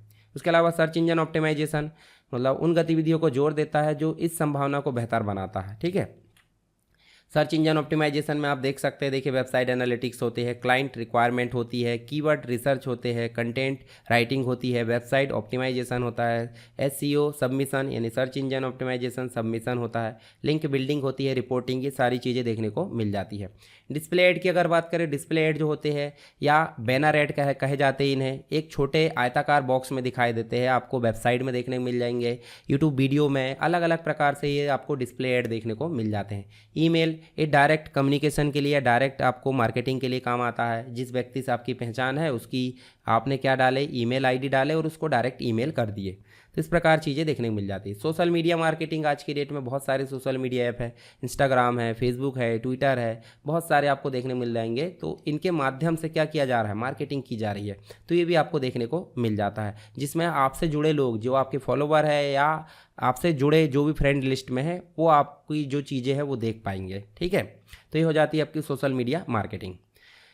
चलिए, मार्केटिंग की बात कर ली हमने, अब इसके कुछ फ़ायदे देख लेते हैं थोड़े से। ऑनलाइन मार्केटिंग से कंपनी तेज़ी से आगे बढ़ सकती है। ठीक है, और मार्केटिंग एलिमेंट की एक विस्तृत श्रृंखला के माध्यम से जो टारगेट जो हमारे मतलब विजिटर है या टारगेट जो हमारे कस्टमर है उस तक आसानी से हम पहुंच सकते हैं। ऑनलाइन मार्केटिंग पारंपरिक साधनों पर जो है इसका प्रतिस्पर्धी लाभ होता है। ऑनलाइन मार्केटिंग के माध्यम से यूनिक विजिटर की संख्या पता लगाना काफ़ी आसान होता है, क्योंकि गूगल सारी चीज़ों को यहाँ पे कलेक्ट करता है, उसकी एल्गोरिदम अलग चलती है। कॉन्टेक्चुअल प्लेसमेंट ऑनलाइन मार्केटिंग की महत्वपूर्ण विशेषताओं में से एक है, जिसमें मार्केटर उन वेबसाइट पर विज्ञापन खरीद सकते हैं जो स्वयं उत्पादों और सेवाओं के समान है। मतलब उदाहरण के लिए देखें तो आपने इंडिया मार्ट का नाम सुना है। इंडिया मार्ट एक जो है ई-कॉमर्स वेबसाइट है, वो क्या करती है, किसी और अन्य वेबसाइट जो उससे रिलेटेड है, मतलब इंडिया मार्ट जो सुविधाएं प्रदान कर रही है उससे रिलेटेड सुविधाएं प्रदान करने वाली वेबसाइट से क्या करती है, मतलब एक प्रकार से विज्ञापन करवा देती है। ठीक है, इसके अलावा जो मार्केटर है गूगल पर ग्राहकों द्वारा टाइप किए गए कीवर्ड को मतलब एक प्रकार से सर्च इंजन के माध्यम से फीडबैक ले लेता है उसका, और उसके माध्यम से फिर से विज्ञापन उसको दे सकता है। तो यहाँ पे हमने बात करें किसकी, ऑनलाइन एजुकेशन और ऑनलाइन मार्केटिंग की। ठीक है, आई होप आपको दोनों ही चीज़ें समझ में आ गई होगी। अगर कोई दिक्कत आती है तो आप मुझे कमेंट बॉक्स में बता सकते हैं। चलिए ई कॉमर्स के अगले टॉपिक जिसका नाम है ई ऑक्शन, इसके बारे में हम बात कर सकते हैं। ठीक है, यहाँ पे देखिए ई का मतलब तो इलेक्ट्रॉनिक आप समझ जाओ, और ऑक्शन का मतलब हो जाता है नीलामी। क्या हो जाता है? नीलामी। नीलामी को कैसे समझेंगे? उदाहरण के लिए एक व्यक्ति है जिसको अपने सामान को बेचना है, उसने क्या करा, कहीं मतलब इसको ऐलान कर दिया, पहले न्यूज़पेपर में छाप दिया और एक निश्चित जगह तय करके नीलामी हो गई। सभी लोगों ने अपने अपने कैपेसिटी के हिसाब से उस वस्तु की क्या लगाई, बोली लगाई, और जिसकी ज़्यादा मात्रा में, मान लो सब ने बोली लगाई 10-10 हज़ार और एक व्यक्ति बोल देता है 11,000, तो जो सबसे ज़्यादा बोली लगाएगा वो चीज़ उसको प्रोवाइड कर दी जाती है। तो इस प्रकार हम बोल सकते हैं ऑक्शन मतलब नीलामी। परंतु यही नीलामी अगर बात की जाए किसकी, कंप्यूटर और इंटरनेट का उपयोग करके की जाती है, तो उसे हम बोल देते हैं इलेक्ट्रॉनिक ऑक्शन, यानी कि इलेक्ट्रॉनिक नीलामी। ठीक है, ई नीलामी हम बोल सकते हैं। अब यहाँ क्या होता है, एक पर्टिकुलर, जैसे यहाँ प्लेटफॉर्म तय किया जा रहा था जहाँ पर सभी लोग जुड़ेंगे, पर यहाँ पे ऑनलाइन में एक वेबसाइट या कोई पोर्टल यहाँ पे ध्यान रखना होगा। उस वेबसाइट में सारी सुविधाएं होगी नीलामी की, और व्यक्ति अपनी जगह से उस वेबसाइट को सर्च करेंगे, चाहे वो मोबाइल हो सकता है, चाहे वो लैपटॉप हो सकता है, और वहाँ से उस वेबसाइट को सर्च करेंगे, रजिस्टर होंगे। रजिस्टर होने के बाद क्या करेंगे, उसमें उस वस्तु की वहाँ पे बोली लगाएंगे, और जो सबसे ज़्यादा बोली लगाएगा उसको वो प्रोवाइड कर दिया जाएगा। अभी गवर्नमेंट द्वारा भी प्रोवाइड की जाती है सर्विसेज, या कोई प्राइवेट व्यक्ति हो सकता है जो बोली लगाता है, उसको बोलते हैं बिडर बोल सकते हैं, और या ये जो प्रक्रिया होती है उसे बोल देते हैं ऑक्शन। इसको ऑनलाइन ऑक्शन भी हम बोल सकते हैं। तो आपको बेसिक तो समझ में आ गया होगा, नीलामी आपको पता होगी, और यही नीलामी अगर हो जाती है इलेक्ट्रॉनिक माध्यम से, यानी कि कंप्यूटर और इंटरनेट का उपयोग करके, तो उसे ई ऑक्शन बोला जाता है। चलिए आगे बात करते हैं इसके बारे में। तो ई ऑक्शन ई कॉमर्स की प्रमुख टेक्नोलॉजी में से एक है। जिस प्रकार हमारा ऑनलाइन मार्केटिंग थी, ऑनलाइन आपका एजुकेशन मतलब एक प्रकार से ऑनलाइन शॉपिंग थी, तो इसी प्रकार से हमारी ई ऑक्शन भी एक टेक्नोलॉजी है ई कॉमर्स की। ई ऑक्शन जो है इलेक्ट्रॉनिक रूप से किसी वस्तु की नीलामी की प्रक्रिया मानी जाती है, जो कि हमने बात कर चुके हैं। पारंपरिक रूप से पहले यदि किसी वस्तु मतलब कोई प्रोडक्ट है, ठीक है, स्थान इत्यादि की जो है बोली लगाने के लिए यहाँ सभी लोग एक स्थान पर एकत्रित होते थे। कोई ज़मीन की, कोई बिल्डिंग की बोली लगाना है, आपने मूवी में भी देखा होगा, तो सब लोग एकत्रित हो जाते थे। पर अब इलेक्ट्रॉनिक रूप से अगर बात करें तो एक स्थान पर एकत्रित होने से क्या होता था, समय की बर्बादी। पर आज के समय में इंटरनेट के माध्यम से कोई भी प्रोडक्ट, कोई वस्तु, स्थान आदि की बोली घर बैठकर हम लगा सकते हैं। ठीक है, तो यहाँ पे आप देखिए, इसके लिए इंटरनेट पर उस वेबसाइट को सर्च करेंगे, प्रोडक्ट और वस्तु इत्यादि की बोली लगाएं, जो बनाई गई है उसको बोली लगाएंगे। ठीक है, मतलब जितनी अमाउंट तय किया गया उसके ऊपर बोली लगती है। शुरुआत की रहती है कि नहीं, जैसे मान लो स्टार्टिंग होती है 10,000 से, तो उसकी बोली लगते जाती है, टॉप पर जो जाएगा वो उस चीज़ को खरीद लेगा। इस तरह सभी व्यक्तियों द्वारा किए गए हिट, मतलब जो बिडर है, बाय मतलब खरीदने वाले को बोलते हैं, बायर को बिडर। ठीक है, हिट से बोली के बारे में पता लगता है, और सबसे ज़्यादा अमाउंट की जो बोली लगाया जाता है, जो व्यक्ति लगाता है वो उसको खरीद लेता है। जैसे यहाँ एडमिन मान लो जिसने ऑक्शन को कंडक्ट किया, ठीक है, ऑनलाइन, और यहाँ पे बेचने वाला कोई और व्यक्ति है, खरीदने वाला कोई और व्यक्ति है, सेलर या ऑक्शनियर बोलते हैं इसको, जो बेचने वाला है, खरीदने वाले को बिडर बोलते हैं। ठीक है, बिडर जो होता है, सबसे ज़्यादा जो बिडर बोली लगाएगा उसको वो चीज़ें प्रोवाइड कर दी जाती है। इसी प्रकार गवर्नमेंट ऑफ इंडिया के द्वारा ई ऑक्शन इंडिया के नाम से एक प्लेटफॉर्म तैयार किया गया है, जो कि सरकारी विभागों को विभिन्न उत्पादों की बिक्री खरीद के लिए ऑनलाइन नीलामी आयोजित करने की अनुमति प्रदान करता है। इसको बनाया गया है किसके द्वारा, राष्ट्रीय सूचना विज्ञान केंद्र मतलब नेशनल इन्फॉर्मेटिक्स सेंटर के द्वारा इसको बनाया गया, प्लेटफॉर्म को विकसित किया गया है, और साथ ही उसके द्वारा होस्ट किया जाता है, मतलब उसको संचालित किया जाता है, जिसमें नीलामी से राजस्व बढ़ाने में मदद करने के लिए एक सुरक्षित इंजन, ये टूल हमको देखने को मिल जाता है। ई नीलामी भारत जो है सभी हितधारकों के लिए एक पारदर्शी यानी ट्रांसपेरेंट और जो प्रॉफिटेबल स्थिति यहाँ पे प्रदान करता है। साथ ही हम देखेंगे खरीदारों मतलब जो बायर्स होते हैं, जो बिडर होते हैं, उसको ऑनलाइन बोली से लाभ हो सकता है, जबकि सरकारी वस्तुओं को एक्सपोजर और राजस्व भी प्राप्त होता है। इसका URL की अगर बात करें तो आपको देखने को मिलेगी https यहाँ पे www.eauction.gov.in। चलिए इसके बारे में थोड़ा सा जान लेते हैं, थोड़ा सा घूम के आते हैं। ये हमारी कॉमर्स साइट है, उसको बंद कर देते हैं और यहाँ हम चलते हैं जो हमारा डोमेन नेम वाला पेज है, यहाँ चलते हैं। और यहाँ देखिए आपको ऊपर या तो लिख देना URL पे, या तो एड्रेस बार में जाओ और यहाँ पे लिख दो ई ऑक्शन। क्या लिख दो? E auction. ई ऑक्शन आप लिखोगे तो देखिए ऊपर आ गया हेडिंग में पहला सर्च में ई ऑक्शन इंडिया। URL भी दिख रहा है eauction.gov.in, इसको आपको सिंपली क्लिक करना है। क्लिक जैसे करोगे इसका मेन पेज आपको डिस्प्ले होगा। अब मेन पेज में खास बात क्या है कि देखिए welcome to e auction India, ये आपका बैनर चल रहा है। इस प्रकार आप बैनर देख भी सकते हैं, अलग अलग जो के लेटेस्ट में बैनर आपको देखने को मिल जाएंगे। चलिए आगे देखते हैं। यहाँ पे देखिए आपको ऊपर देखने को मिलेगा टोल फ्री नंबर भी है, कुछ जो सपोर्ट वगैरह है, ईमेल आपको देखने को मिल जाता है। आप फ़ॉन्ट बड़े छोटे करना है वो भी कर सकते हैं। यहाँ से आपको देखने को मिलेगा ऑक्शन स्टेटस, मतलब कोई नीलामी की स्टेटस देखना चाहते हैं तो वो देख सकते हैं। कोई ऑक्शन सर्च करना है वो सर्च कर सकते हैं। डिपार्टमेंट सर्च कर सकते हैं। पर इन सभी काम करने से पहले आपको इनरोलमेंट कराना होगा अपना, मतलब जो बिडर है, जो खरीदार है, उसको पहले क्या करना पड़ेगा, रजिस्ट्रेशन। क्लिक करेंगे सीधे। क्लिक करने के बाद आपको एक पेज खुलेगा जिसमें आप देखोगे तो ऑनलाइन इनरोलमेंट ऑफ कॉरपोरेट या बिडर, मतलब आप कंपनी वाले हो या बिडर, मतलब जो आपके नीलामी से जो बोली लगती है वो हो, तो आपको यहाँ ईमेल आईडी लिखना है, आपको करस्पॉन्डेंट ईमेल आईडी भी लिखना है, मोबाइल नंबर से यहाँ पे लिखना है, कंपनी का नाम है। अगर आप प्रोफेशनल बिडर हो तो टिक मार्क लगा दो, रजिस्ट्रेशन नंबर लिखना है, एड्रेस वगैरह जो भी चीज़ें, पैन नंबर, सब आपको वैलिड जानकारी यहाँ पे देना होगा।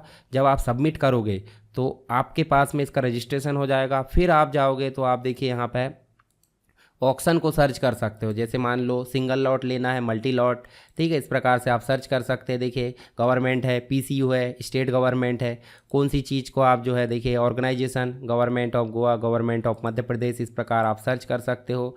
देखिए विद्युत वितरण कंपनी, तो ये सारी सर्विसेज आप यहाँ पर सर्च कर सकते हैं। साथ ही आपकी ऑक्शन आईडी और जो चीज़ें हैं वो आपके पास में रजिस्ट्रेशन के बाद आ जाती है। तो ये बेसिक चीज़ है ऑक्शन, ई ऑक्शन इंडिया के बारे में मैंने आपको बताया। आप अगर एग्ज़ाम में लिखना हो, कहीं ज़रूरत पड़े तो आप इसके बारे में लिख सकते हैं। तो यहाँ पे बात की हमने ई ऑक्शन की, आई होप आपको समझ में आ गया होगा। अब बात करते हैं नेक्स्ट जो टॉपिक है ई कॉमर्स के अंतर्गत ही, जिसे हम बोल देते हैं ई लर्निंग। तो ई लर्निंग क्या है, इसे बोल देते हैं हम इलेक्ट्रॉनिक लर्निंग या ऑनलाइन लर्निंग या ऑनलाइन एजुकेशन, अलग अलग नामों से इसको जाना जा सकता है। तो सिंपल अगर बोले तो पढ़ने का माध्यम तो वही है, इंडोर आउटडोर, मतलब एक प्रकार से क्लासरूम हो सकता है या घर, कोई भी जगह हो सकती है। पर ये इसमें चेंजेस क्या है, हमको शिक्षा कैसे मिल रही है, हमको शिक्षा कंप्यूटर और इंटरनेट का उपयोग करके मिल रही है, तो इसलिए इसे बोला जाता है इलेक्ट्रॉनिक लर्निंग। ठीक है, तो बेसिक आप समझ जाइए, इलेक्ट्रॉनिक लर्निंग मतलब जहाँ कंप्यूटर और इंटरनेट का उपयोग करके हमको एजुकेशन मिल रही है या हम पढ़ाई कर रहे हैं, उसे हम क्या बोल देते हैं, ई लर्निंग। चलिए आगे देख लेते हैं ई लर्निंग के बारे में थोड़ी सी चीज़ें। तो ई कॉमर्स का प्रयोग न केवल शॉपिंग, बिजनेस या बैंकिंग इन क्षेत्रों में किया जाता है, बल्कि शिक्षा प्राप्त करने के लिए भी ई कॉमर्स का उपयोग किया जा रहा है। जैसे कि हम यहाँ पे देख पा रहे हैं ई लर्निंग। ई लर्निंग जो है इंटरनेट के माध्यम से किसी टॉपिक के बारे में संपूर्ण इन्फॉर्मेशन प्राप्त करने की प्रक्रिया है। आज के समय में देखोगे तो इंटरनेट के माध्यम से हम किसी भी विषय, मतलब कोई सब्जेक्ट है, कोई टॉपिक है, इसके माध्यम से विस्तृत चीज़ें ऑनलाइन यहाँ पे पढ़ सकते हैं। अगर आप देखोगे गूगल में चलोगे तो गूगल में चलने के बाद आप देखने को मिलेगा यहाँ पे, तो आपको यहाँ पे कोई भी चीज़ें पढ़ना, मान लो उदाहरण के लिए आपको ई लर्निंग ही पढ़ना है, ई लर्निंग ही पढ़ना है, तो ई लर्निंग के बारे में आपने ऐसा टाइप किए और टाइप करने के बाद आप देखोगे तो ई लर्निंग क्या है उसके बारे में आपको देखिए बेसिक चीज़ें मिल जाएगी। ई लर्निंग के बारे में देखिए कहीं से भी आप जो है ऐसे क्लिक करोगे और आप यहाँ से पढ़ सकते हैं। उदाहरण के लिए आपको कोई टॉपिक के बारे में पढ़ना है, मान लो आपको कॉन्स्टिट्यूशन के बारे में पढ़ना है, ठीक है, कॉन्स्टिट्यूशन के बाद कॉन्स्टिट्यूशन ऑफ इंडिया आप सर्च किए। सर्च करने के बाद देखिए आपको गवर्नमेंट की, देखिए legislative.gov.in, ये गवर्नमेंट की साइट है। इस प्रकार आप क्लिक करोगे और क्लिक करने के बाद इसके टॉपिक को आप यहाँ पे पढ़ सकते हो। ठीक है, उर्दू में, हिंदी में, अलग अलग भाषाओं में उपलब्ध है, तो आप इसको भी पढ़ सकते हो। तो ये भी एक प्रकार का ऑनलाइन एजुकेशन है, आप वीडियो के माध्यम से पढ़ सकते हैं। अभी आप जब वीडियो देख रहे हो जो मैं पढ़ा रहा हूँ, तो वो भी एक प्रकार का क्या है, ये माध्यम भी ऑनलाइन है, यानी कि ई लर्निंग माध्यम है। तो ई लर्निंग के अलग अलग माध्यम हो सकते हैं, वो भी हम आगे बात करेंगे। ई लर्निंग जो है इलेक्ट्रॉनिक रूप से घर बैठे ही वीडियो कॉन्फ्रेंसिंग के माध्यम से शिक्षा प्राप्त करने की एक प्रक्रिया देखने को मिल जाती है।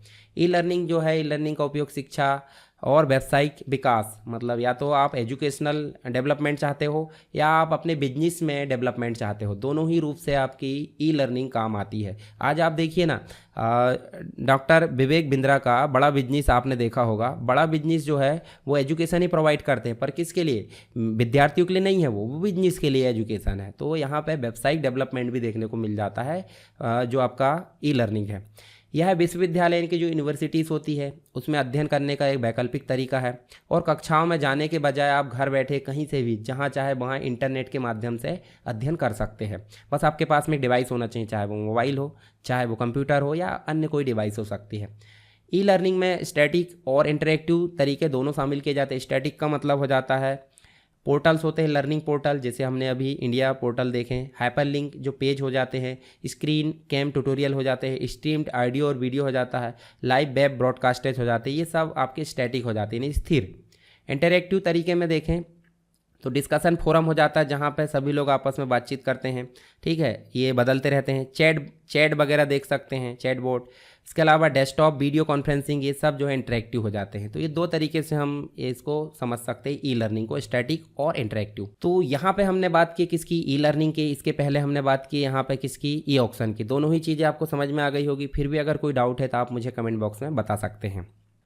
चलिए, ई कॉमर्स के अंतर्गत नेक्स्ट जो टॉपिक है वो देखने को मिलेगा आपको electronic payment system. Electronic payment system को शॉर्ट में अगर बोले तो इसको हम ईपीएस बोल सकते हैं। क्या बोल सकते हैं, ईपीएस। तो इलेक्ट्रॉनिक पेमेंट सिस्टम कहाँ उपयोग होगा, देखिए ई कॉमर्स के अंतर्गत क्या चीज़ हमने पढ़े। ई कॉमर्स में हमने बोले कि ऑनलाइन इंटरनेट के माध्यम से वस्तुओं की खरीद बिक्री या सेवाओं की खरीद बिक्री को क्या बोला जाता है, ई कॉमर्स। पर ई कॉमर्स के माध्यम से जब प्रोडक्ट को खरीदा जाएगा तो उसके बदले में पैसा भी तो दिया जाएगा, नहीं दिया जाएगा। तो पैसा को मतलब जो रुपये है या फिर जो अमाउंट है उसको ट्रांसफ़र करने के लिए कोई ना कोई टेक्निक लगेगी, कोई ना कोई सिस्टम लगेगा। तो उसी सिस्टम को बोल देते हैं इलेक्ट्रॉनिक पेमेंट सिस्टम। क्या बोल देते हैं, इलेक्ट्रॉनिक पेमेंट सिस्टम। चलिए इसके बारे में जानते हैं और विस्तार से। इलेक्ट्रॉनिक भुगतान प्रणाली इसे हिंदी में बोला जाता है या ई भुगतान प्रणाली हम बोल सकते हैं। ग्राहकों को नकद या चेक का उपयोग किए बिना वस्तुओं और सेवाओं के लिए ऑनलाइन पेमेंट करने की अनुमति देता है। ऑनलाइन मतलब कंप्यूटर इंटरनेट का उपयोग करके, कंप्यूटर या मोबाइल हो सकता है या कोई भी डिवाइस, तो इसके माध्यम से ऑनलाइन पेमेंट ट्रांसफ़र करने की जो सुविधा है उसे हम बोल देते हैं इलेक्ट्रॉनिक पेमेंट सिस्टम या इलेक्ट्रॉनिक भुगतान प्रणाली। ई भुगतान प्रणाली इलेक्ट्रॉनिक डेटा इंटरचेंज यानी कि ईडीआई एक जो है सब कंपोनेंट है, इसका एक सब कंपोनेंट है। और इंटरनेट बैंकिंग और शॉपिंग के बढ़ने के कारण ये अधिक लोकप्रिय हो गई है। भाई सिंपल सी बात है, आप ऑनलाइन शॉपिंग करोगे तो आपको पेमेंट भी तो करना पड़ेगा। तो पेमेंट के लिए क्या यूज़ होता है, इलेक्ट्रॉनिक भुगतान प्रणाली। तो जिसके लिए हम अभी वर्तमान में देखें तो यूपीआई काफ़ी ज़्यादा चल रहा है। पहले एनईएफटी चलता था, आईएमपीएस चलता था, आरटीजीएस चलता था। ये सारी चीज़ें आपकी इलेक्ट्रॉनिक भुगतान प्रणाली के ही प्रकार है। ई कॉमर्स में खरीदे गए गुड्स और सर्विसेज के लिए जो पेमेंट करते हैं वो इसी की श्रेणी में आ जाता है। इलेक्ट्रॉनिक पेमेंट एक तरह का फाइनेंशियल एक्सचेंज है जो विक्रेता और खरीदार के बीच ऑनलाइन स्थापित किया जाता है। इस एक्सचेंज के जो कंटेंट है वो सामान्यतः डिजिटल फाइनेंशियल इंस्ट्रूमेंट के रूप में हो सकते हैं। चलिए, ई भुगतान प्रणाली यानी इलेक्ट्रॉनिक भुगतान प्रणाली के कुछ प्रकार होते हैं जिनके बारे में हम आगे विस्तार से चर्चा करेंगे। तो पहला तो आप क्रेडिट कार्ड देखिए, जिसे शॉपिंग कार्ड बोला जाता है। शॉपिंग कार्ड, क्रेडिट का मतलब ही होता है उधारी कार्ड। उधारी कार्ड मतलब पहले आप जो है देखिए, क्रेडिट कार्ड जिस बैंक का होगा वो बैंक आपके बदले में क्या करेगी, भुगतान करेगी। और उसकी एक लिमिट रहती है, मान लो 30 दिन की लिमिट है, लगभग 30 ही की रहती है। 30 दिन के अंदर उस उधारी को आपको चुकाना होता है, नहीं तो जो है ब्याज दर जो भी है अलग अलग बैंकों की वो चालू हो जाती है। तो ई कॉमर्स लेन देन के लिए भुगतान करने का सबसे लोकप्रिय तरीका है। आजकल ज़्यादातर लोगों के पास क्रेडिट कार्ड देखने को मिल जाता है। स्मार्ट कार्ड होता है। स्मार्ट कार्ड एक चिप लगी होती है सिम टाइप की, उसमें सारी इन्फॉर्मेशन फीड होती है। ये प्लास्टिक का कार्ड होता है, माइक्रो प्रोसेसर लगा होता है, उसमें सारी जानकारी स्टोर होती है और इसी के माध्यम से लेन देन किया जाता है। ई वॉलेट होता है जो आपके मोबाइल में होता है, यानी कि एक प्रकार का एप्लीकेशन होता है जो आपके मोबाइल में होता है। प्रीपेड अकाउंट होता है जिसमें पहले से स्टोर होता है। डेबिट कार्ड, क्रेडिट कार्ड या बैंक इन्फॉर्मेशन से जो है ये कनेक्ट होता है ताकि हम पेमेंट कर पाएँ। नेट बैंकिंग, जिसे इंटरनेट बैंकिंग भी बोला जाता है या फिर ऑनलाइन बैंकिंग बोला जाता है। तो घर बैठे कंप्यूटर और इंटरनेट का उपयोग करके बैंक की वेबसाइट के माध्यम से हम बैंक से रिलेटेड सारे काम कर सकते हैं। काफ़ी आसान तरीका है। इसके अलावा डेबिट कार्ड की अगर बात करें तो ग्राहक अपने कार्ड का विवरण भरता है, ठीक है, और उसका बैंक हस्तांतरण को मंजूरी देता है। मतलब ये डेबिट कार्ड जो है, क्रेडिट कार्ड, डेबिट कार्ड एक प्रकार से हमारे बैंक में जो पैसा उसका यूज़ करने के लिए कार्ड होता है। क्रेडिट कार्ड हमारे बैंक में नहीं है, उसके बाद भी यहाँ पे ये उधारी कार्ड मतलब एक प्रकार से शॉपिंग करने के लिए परमिशन दे देता है। इसको चुकाना होता है और ये आपका जो होता है प्रीपेड, यानी कि बैंक में जो है उसी को खर्च करना है। प्रत्यक्ष बैंक जमा भी होता है, धनराशि सीधे ग्राहक के खाते में जमा की जाती है। और एक और होता है क्रिप्टो करेंसी, जो वर्तमान में देखने को मिल जाता है। फंड का भुगतान जो है क्रिप्टो करेंसी के रूप में किया जाता है। तो ये आपको देखने को मिला ई भुगतान की प्रणाली। पहले हमने बात करें इलेक्ट्रॉनिक पेमेंट सिस्टम और ई भुगतान प्रणाली के प्रकार भी हमने यहाँ पर देख लिए। इसके अलावा देखिए, ई कॉमर्स साइट इलेक्ट्रॉनिक भुगतान का उपयोग करती है। जब आप सामान और सेवाएँ ऑनलाइन खरीदते हैं तो आप कहीं ना कहीं इसी चीज़ का उपयोग करके भुगतान करते हैं। इंटरनेट आधारित बैंकिंग यानी इंटरनेट बैंकिंग और खरीदारी के बढ़ते उपयोग ने विभिन्न ई कॉमर्स भुगतान प्रणाली में वृद्धि कर दी है। जैसे आप देखोगे तो आगे हम देखेंगे एनईएफटी देखने को मिल जाती है, आरटीजीएस देखने को मिल जाती है, आईएमपीएस देखने को मिल जाती है, यूपीआई देखने को मिल जाती है। ये सब क्या है? ई भुगतान प्रणाली यानी कि इलेक्ट्रॉनिक पेमेंट सिस्टम है। इसके अलावा पेपरलेस ई कॉमर्स भुगतान ने कागज़ के काम, लेन देन की लागत, जो एम्प्लॉय होते हैं उसकी लागत, इन सब में जो है क्या कर दिया है? कमी ला दी है, मतलब एक प्रकार से क्रांति ला दी है। यह सिस्टम यूज़र के अनुकूल और मैनुअल प्रोसेसिंग की तुलना में समय कम लेता है और व्यवसाय को अपने बाजार तक पहुंचने में काफ़ी मदद मिलती है। तो यहाँ पे देखिए हमने जो है इलेक्ट्रॉनिक जो भुगतान प्रणाली है उसके प्रकार जाने, ठीक है, आपको समझ में आ गए होंगे। अब बात कर लेते थोड़ी सी credit card, debit card, smart card के बारे में। तो देखिए क्रेडिट कार्ड क्या होता है? क्रेडिट कार्ड एक प्रकार का शॉपिंग कार्ड होता है जो कि इस प्रकार का फॉर्मेट आपको दिखाई दे रहा है। एक चिप होती है, आपका कार्ड जो है उसका नंबर रहता है, ज़्यादातर 16 नंबर का रहता है। ये वैलिडिटी रहती है मंथ और ईयर में। कार्ड होल्डर जिस व्यक्ति का कार्ड है उसका नाम रहता है, मतलब ये जो वैलिडिटी यानी एक्सपायरेशन डेट होती है, जब आपका एक्सपायर हो जाएगा कार्ड। पीछे साइड अगर बात करें तो मैग्नेटिक स्ट्रिप होती है, चुंबकीय जो स्ट्रिप है, पट्टी आप देख सकते हैं यहाँ पे, डेबिट कार्ड में भी होती है। सिग्नेचर होती है यहाँ पे, ऑथोराइज्ड सिग्नेचर, होलोग्राम होता है यहाँ पे आप देख सकते हैं, और सीवीसी कोड होता है, एक सीक्रेट कोड होता है, ये भी आपको देखने को मिलेगा। तो ये आपको क्रेडिट कार्ड देखने को मिल जाता है। इसके बारे में जानने थोड़ी, ई कॉमर्स लेन देन के लिए सबसे लोकप्रिय भुगतान जो कार्ड है वो क्रेडिट कार्ड है। इसका उपयोग करना काफ़ी सरल है। छोटा सा प्लास्टिक कार्ड होता है और एक यूनिक नंबर भी होता है इसमें, जो हमने देखे। चुंबकीय जो स्ट्रिप यानी पट्टी होती है कार्ड रीडर से जिसका यूज़ किया जाता है, ठीक है। कोई ग्राहक क्रेडिट कार्ड के माध्यम से उत्पाद खरीदता है और जो जारी करता बैंक होता है उसके बदले उसकी पेमेंट करता है, और एक निश्चित समय अवधि में, ज़्यादातर 30 दिन की होती है, उसको भुगतान करना होता है, ठीक है। इसके अलावा आप देखोगे तो इसमें ये जो चीज़ें हमने पहले भी देख ली हैं, ठीक है। तो ये आप ध्यान में रखिए किसकी? क्रेडिट कार्ड की। इसके अलावा आपको देखने को मिलेगा डेबिट कार्ड। ज़्यादातर डिटेल देखिए, बैंक का नाम तो रह गई, चिप भी रहती है, कार्ड का नंबर रहता है, वैलिडिटी रहती है, कार्ड होल्डर का नाम रहता है, सिग्नेचर, होलोग्राम, मैग्नेटिक स्ट्रिप और सीवीसी कोड, ये सारी चीज़ भी किस में रहती है? Debit card. अब यहाँ आपको डेबिट कार्ड लिखा जाएगा, उसमें क्रेडिट कार्ड लिखा था। जैसे आप पीछे जाकर देखोगे तो यहाँ पे आपको क्रेडिट कार्ड लिखा आएगा, और यहाँ जाकर देखोगे तो यहाँ डेबिट कार्ड लिखा आएगा। बैंक का नाम होता है, ठीक है, कौन सी बैंक है, चिप होती है, देखिए आपको देखने को मिलेगा, ठीक है। सारी चीज़ें आपको देखने को मिल जाएगी डेबिट कार्ड में भी। और डेबिट कार्ड भारत का दूसरा सबसे बड़ा ई कॉमर्स भुगतान माध्यम है। जो ग्राहक अपनी वित्तीय सीमा के भीतर ऑनलाइन खर्च करना चाहते हैं वे अपने डेबिट कार्ड से भुगतान करना चाहते हैं। मान लो किसी के बैंक में 50,000 है तो 50,000 के अंदर ही भुगतान कर पाएगा, उससे ज़्यादा कर पाएगा क्या? बिल्कुल नहीं। जबकि क्रेडिट कार्ड में इसके अपोजिट फैसिलिटी होती है, यानी कि वो यहाँ पर नहीं है तब भी खर्च कर देगा। डेबिट कार्ड के साथ ग्राहक केवल उस पैसे से खरीदे गए सामान का भुगतान कर सकता है जो बैंक खाते में पहले से उपलब्ध है, ठीक है, ज़्यादा नहीं करेगा। ये चीज़ मैंने पहले भी बता दिया। एक और होता है आपका स्मार्ट कार्ड, जो कि इलेक्ट्रॉनिक पेमेंट सिस्टम का ही एक पार्ट है। यह एक माइक्रो प्रोसेसर के साथ एक प्लास्टिक कार्ड होता है जिसे ग्राहक की व्यक्तिगत इन्फॉर्मेशन को संग्रहित करने के लिए उपयोग किया जाता है। ये देखिए चिप आपको देखने को मिल रहा है, सिम कार्ड टाइप। तो ये जो है आपको स्मार्ट कार्ड देखने को मिल जाता है, ठीक है। तो ये आप समझ सकते हैं। इसके अलावा ई वॉलेट होता है, जो मोबाइल एप्लीकेशन होता है, वो एक प्रकार का ई वॉलेट होता है। आजकल बहुत सारे एप्लीकेशन देखने को मिल जाते हैं जो ई वॉलेट की फैसिलिटी हमको प्रोवाइड कर रहा है, जैसे फ़ोनपे है, पेटीएम है, एयरटेल पेमेंट है, फ्री चार्ज है, बहुत सारे हैं। हालांकि उपयोग बहुत कम करते होंगे इनका, फ़ोनपे का यूज़ करते हैं आप, गूगल पे का यूज़ करते हैं। इसके अलावा बाकी ऐप का यूज़, जैसे बैंक भी अपने भुगतान मतलब अपने वॉलेट जो एप्लीकेशन उसका यूज़ करने की बोलती है, जैसे हर एक बैंक का अलग अलग ऐप होता है, ठीक है। उसमें मोबाइल बैंकिंग भी फैसिलिटी मिल जाती है। तो जो वॉलेट है मतलब मोबाइल एप्लीकेशन है, उसे हम एक प्रकार से क्या बोल सकते हैं? डिजिटल पर्स बोल सकते हैं। मतलब जो पर्स हम हमारे पॉकेट में रखते हैं पैंट के या जो भी है, तो उसके अलावा हम मोबाइल में जो पर्स रख रहे हैं उसे हम बोल देते हैं डिजिटल पर्स। एक प्रकार का मेथड या सॉफ्टवेयर है जिसके द्वारा इलेक्ट्रॉनिक व्यक्ति जो है इलेक्ट्रॉनिक तरीके से पैसे का लेन देन कर लेता है। इलेक्ट्रॉनिक ई वॉलेट को आप जो है इलेक्ट्रॉनिक वॉलेट या डिजिटल वॉलेट के नाम से भी जानते हैं। यह एक तरीके से इलेक्ट्रॉनिक पर्स होता है। ज़्यादातर इसका इस्तेमाल ऑनलाइन ट्रांजैक्शन के लिए होता है। सुरक्षित होता है पासवर्ड से। इसमें पहले से पैसा लोड होता है और व्यक्ति के बैंक खाते से ये जोड़ा जाना आवश्यक है, तभी इसमें पैसा ट्रांसफ़र होगा, और कागज़ रहित लेन देन के लिए काफ़ी अच्छा होता है। तो ये जाने हमने ई वॉलेट, ठीक है। आई होप आपको समझ में आ गया होगा, आप यूज़ भी करते होंगे। आप थोड़ा सा जान लेते ई मनी। तो देखिए मनी मतलब ये, आप देखिए डॉलर पैसा जो भी हो सकता है पर्स में रखिए, पर यही आपको अगर वॉलेट में मिल जाए, इलेक्ट्रॉनिक वॉलेट में, तो आपको देखने को मिल जाएगी वो ई मनी। क्या मिल जाएगी? ई मनी, इलेक्ट्रॉनिक मनी। ठीक है, मतलब आपके पास में जो पर्स में रखे हैं वही अगर मोबाइल वॉलेट में रखे हैं तो वो कहलाएगी इलेक्ट्रॉनिक मनी, सिंपल समझ सकते हैं। और भारतीय रिजर्व बैंक ने पायलट प्रोजेक्ट के रूप में डिजिटल रुपए को भी जारी किया। हालांकि ये पूरे देश में नहीं है, कुछ राज्यों में चल रहा है डिजिटल रुपया, आप देख सकते हैं।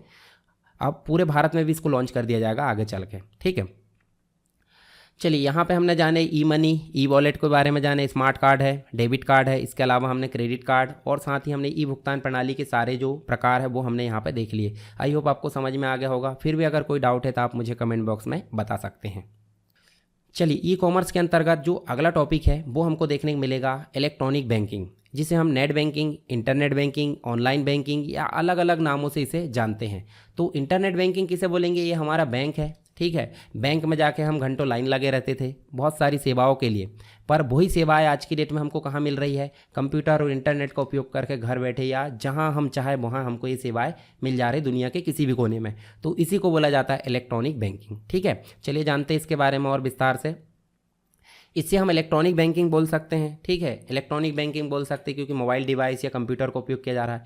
ऑनलाइन बैंकिंग का बोल सकते हैं क्योंकि इंटरनेट का उपयोग करके किया जा रहा है इसका उपयोग। इंटरनेट बैंकिंग तो बोल ही सकते हैं। इसके अलावा वर्चुअल बैंकिंग भी बोल सकते हैं, मतलब हम कहीं भी बैठे ऐसा फील कर लेते हैं कि हम बैंक से रिलेटेड सारे काम बैंक में रहकर कर रहे हैं, इसलिए इसको वर्चुअल बैंकिंग बोलते हैं। इसके अलावा वेब बैंकिंग इंटरनेट का उपयोग करके कर रहे हैं इसलिए, और इसके अलावा होम बैंकिंग भी हम इसे बोल सकते हैं। इसके साथ ही एक इलेक्ट्रॉनिक भुगतान प्रणाली है ये। ऑनलाइन बैंकिंग क्या है? एक प्रकार की इलेक्ट्रॉनिक भुगतान प्रणाली है जो बैंक या अन्य वित्तीय संस्थान, बैंक हो सकता है या कोई भी वित्तीय संस्थान जो फाइनेंशियल ऑर्गेनाइजेशन हो सकती है, वो अपने ग्राहकों को, जो वित्तीय संस्था है उसकी वेबसाइट या एप्लीकेशन, वेबसाइट या एप्लीकेशन कोई भी हो सकता। मान लो आपके जो अकाउंट है वो है SBI में, स्टेट बैंक ऑफ इंडिया में, तो स्टेट बैंक ऑफ इंडिया की वेबसाइट भी देखने को मिलेगी, दूसरा उसका ऐप भी देखने को मिलेगा। तो इन दोनों किसी के भी माध्यम से आप वित्तीय लेन देन या जो भी आपको उससे रिलेटेड काम करना है वो सारी चीज़ें उपलब्ध कराती है, इसलिए बोला जाता है इसे इलेक्ट्रॉनिक बैंकिंग या फिर बोला जाता है ऑनलाइन बैंकिंग। तो यहाँ देखिए बात करते हैं SBI की योनो बैंक की, मतलब योनो एप्लीकेशन की। तो ये दो कैटेगरी में आता है, एक तो होता है योनो लाइट कॉमन कस्टमर के लिए और एक आता है बिजनेस के लिए, योनो बिजनेस। तो दोनों आपको देखने को मिलेगा। इससे संबंधित फैसिलिटी अगर बात करें तो यहाँ देखिए आपको फंड ट्रांसफ़र की फैसिलिटी मिल जाएगी, मतलब एक बैंक से दूसरे बैंक में आप पैसे भेज सकते हो अपने मित्र, अपने रिश्तेदार या कोई पहचान के व्यक्ति को। ई स्टेटमेंट आप देख सकते हैं, मतलब जो स्टेटमेंट आप प्रिंट करते थे वही PDF के फॉर्म में आपको देखने को मिल जाएगी। UPI पेमेंट ट्रांसफ़र कर सकते हैं एक डिवाइस से दूसरे डिवाइस में, मतलब एक खाते से दूसरे खाते में। मेक स्टैंडिंग इंस्ट्रक्शंस, इसके अलावा देखिए ऐड मैनेज बेनिफिशियरी को मैनेज कर सकते हैं। रिचार्ज वगैरह कर सकते हैं आप अलग अलग, जो DTH है, मोबाइल है। इसके अलावा फॉर्म 15GH इसका सबमिशन भी आप कर सकते हैं। तो ये सारी फैसिलिटी कौन प्रोवाइड करता है? एक मोबाइल जो है मोबाइल एप्लीकेशन SBI का, जिसे हम मोबाइल बैंकिंग की श्रेणी में रख सकते हैं। इसके अलावा देखिए आज के समय में बैंकिंग का कार्य करना अत्यंत सरल हो गया है, क्योंकि इसका जो श्रेय है वो ई कॉमर्स को जाएगा। क्यों? क्योंकि ई कॉमर्स जो है इलेक्ट्रॉनिक बैंकिंग के, मतलब जो आपका ऑनलाइन खरीद बिक्री, उसके लिए पेमेंट करना हो, सारी चीज़ें ई कॉमर्स को ही यहाँ पर श्रेय जाएगा। कस्टमर पहले की अपेक्षा देखें तो आज की डेट में मोबाइल बैंकिंग से कहीं से भी इसका यूज़ कर सकता है। मतलब पहले कस्टमर के लिए बैंकिंग का यूज़ करना उतना सरल नहीं था, मतलब यहाँ देखिए इस प्रकार से लाइन लगी होती थी, पर आज की डेट में वो कहीं से भी मोबाइल या लैपटॉप के द्वारा ऑनलाइन बैंकिंग का उपयोग कर सकता है। जिस शाखा में उसका अकाउंट खुला है देखिए उसमें इलेक्ट्रॉनिक बैंकिंग का प्रयोग करने से उसे अब बैंक जाने की आवश्यकता नहीं है, और इंटरनेट के माध्यम से अपने सिस्टम पर अकाउंट के बारे में इंफॉर्मेशन वो प्राप्त कर सकता है। साथ ही उस बैंक के द्वारा उसको यूज़र नेम और पासवर्ड उपलब्ध कराया जाता है इंटरनेट बैंकिंग के लिए। बैंक की वेबसाइट को जो है ब्राउज़र में सर्च करना है और इंटरनेट बैंकिंग के पेज में जाकर वो अपनी फैसिलिटी को यूज़ कर सकता है। कैसे? अब देखिए जब हम गूगल में चले तो हम यहाँ पे सीधे चलते हैं SBI ऑनलाइन। SBI ऑनलाइन जैसे ही हम लिखेंगे तो हमको देखिए यहाँ पे ऑनलाइन SBI.SBI के नाम से क्या मिलेगा, एक आपको URL मिलेगा। इसको आपको सिंपली क्लिक करना है और क्लिक करने के बाद आप जाओगे इसके मेन पेज पे। मेन पेज पे आपको क्या देखने को मिलेगा, इससे रिलेटेड बहुत सारी सर्विसेज। कैसे? अगर आप पर्सनल बैंकिंग का यूज़ कर रहे हैं तो आपको देखने को मिल जाएगा यहाँ पे पर्सनल बैंकिंग।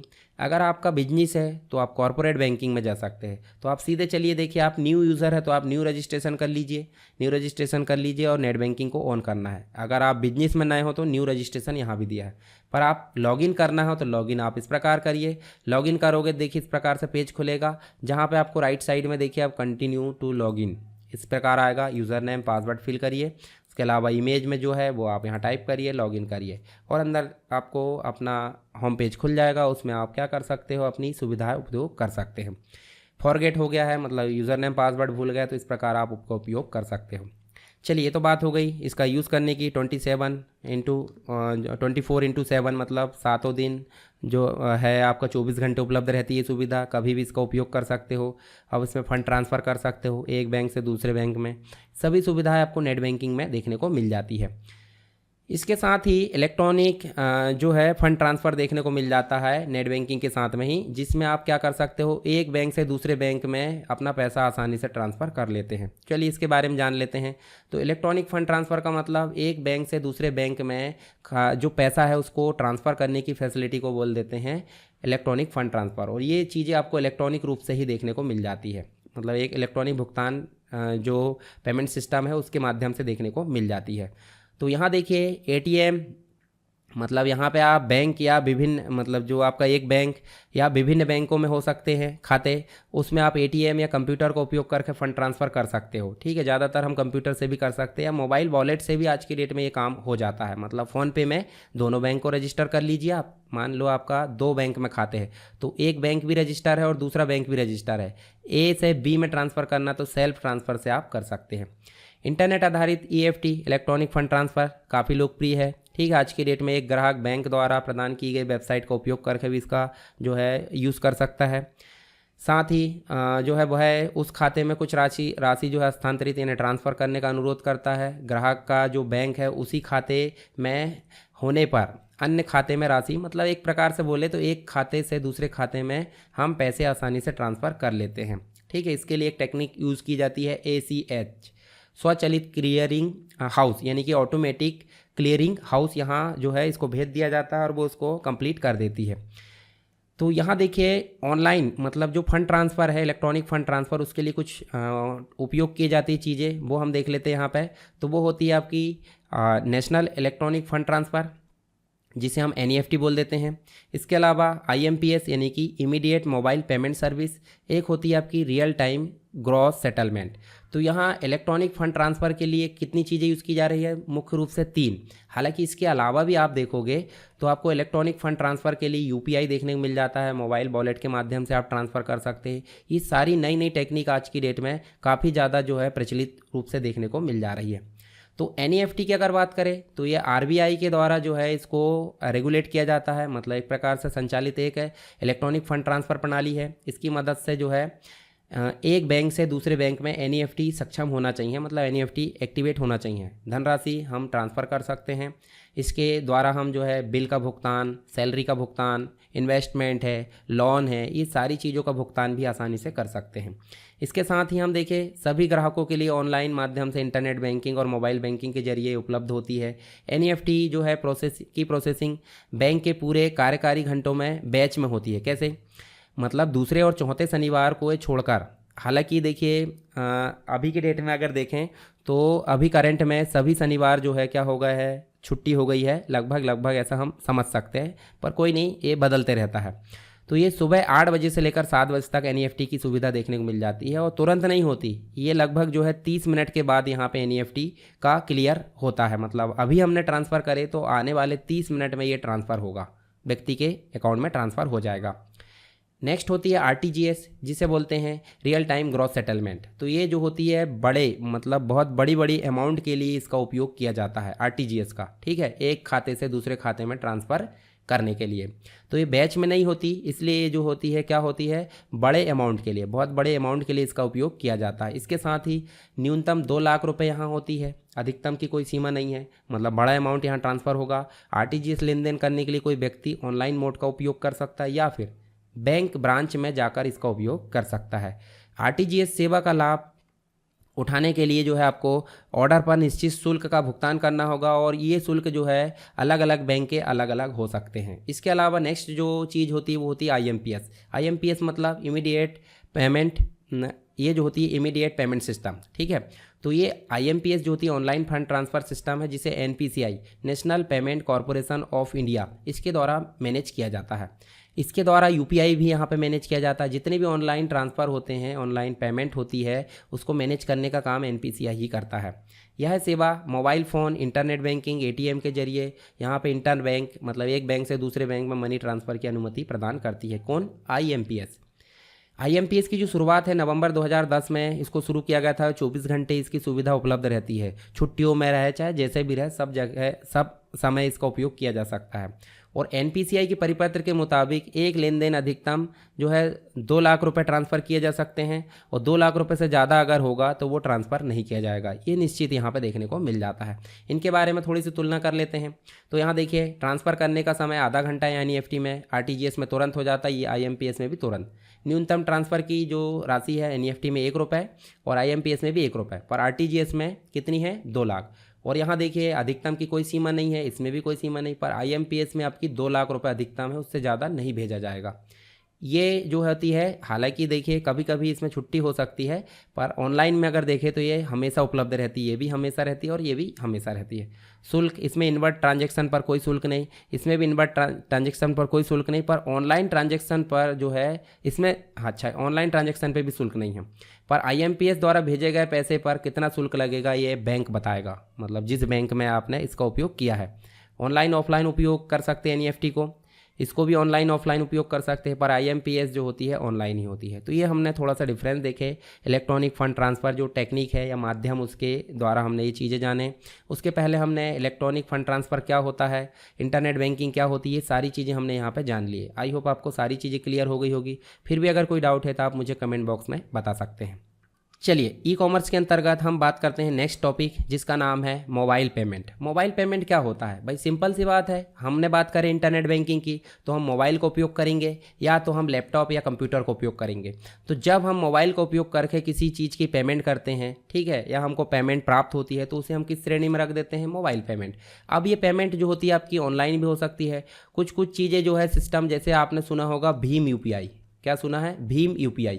भीम यूपीआई जो है आपको ऑफलाइन पेमेंट की सुविधा भी प्रदान करता है। तो ये सब चीज़ें किस में शामिल हो जाएगी? मोबाइल पेमेंट में। तो चलिए जानते हैं इसके बारे में। और यहाँ पे मोबाइल पेमेंट जो होती है ऑनलाइन भुगतान करने के लिए नवीनतम तरीकों में से मोबाइल फ़ोन के माध्यम से एक टेक्निक है। क्रेडिट कार्ड या नगद का उपयोग करने के बजाय हम क्या उपयोग करते हैं? या तो टेक्स्ट मैसेज के द्वारा जो है रिक्वेस्ट भेज देते हैं, सर्विस प्रोवाइडर जो है उसके माध्यम से भेजा जाता है। और मोबाइल जो है खाते या क्रेडिट मतलब एक प्रकार से कार्ड से खरीदारी का शुल्क लिया जाता है। यहाँ पर एक प्रकार से हम बोले थोड़ा सा शुल्क लिया जाता है। मोबाइल भुगतान प्रणाली स्थापित करने के लिए ग्राहक को बस अपने सर्विस जो प्रदाता है उसकी वेबसाइट या सॉफ्टवेयर को यहाँ पे हमको डाउनलोड करना होगा। फिर क्रेडिट कार्ड या मोबाइल बिलिंग इन्फॉर्मेशन को सॉफ्टवेयर से जोड़ना होगा। अब जो हम देखें मोबाइल पेमेंट में आगे देखने को मिलेगा अमेजन पे। तो अमेजन पे क्या है? अमेजन पे एक प्रकार का ई वॉलेट है। क्या है?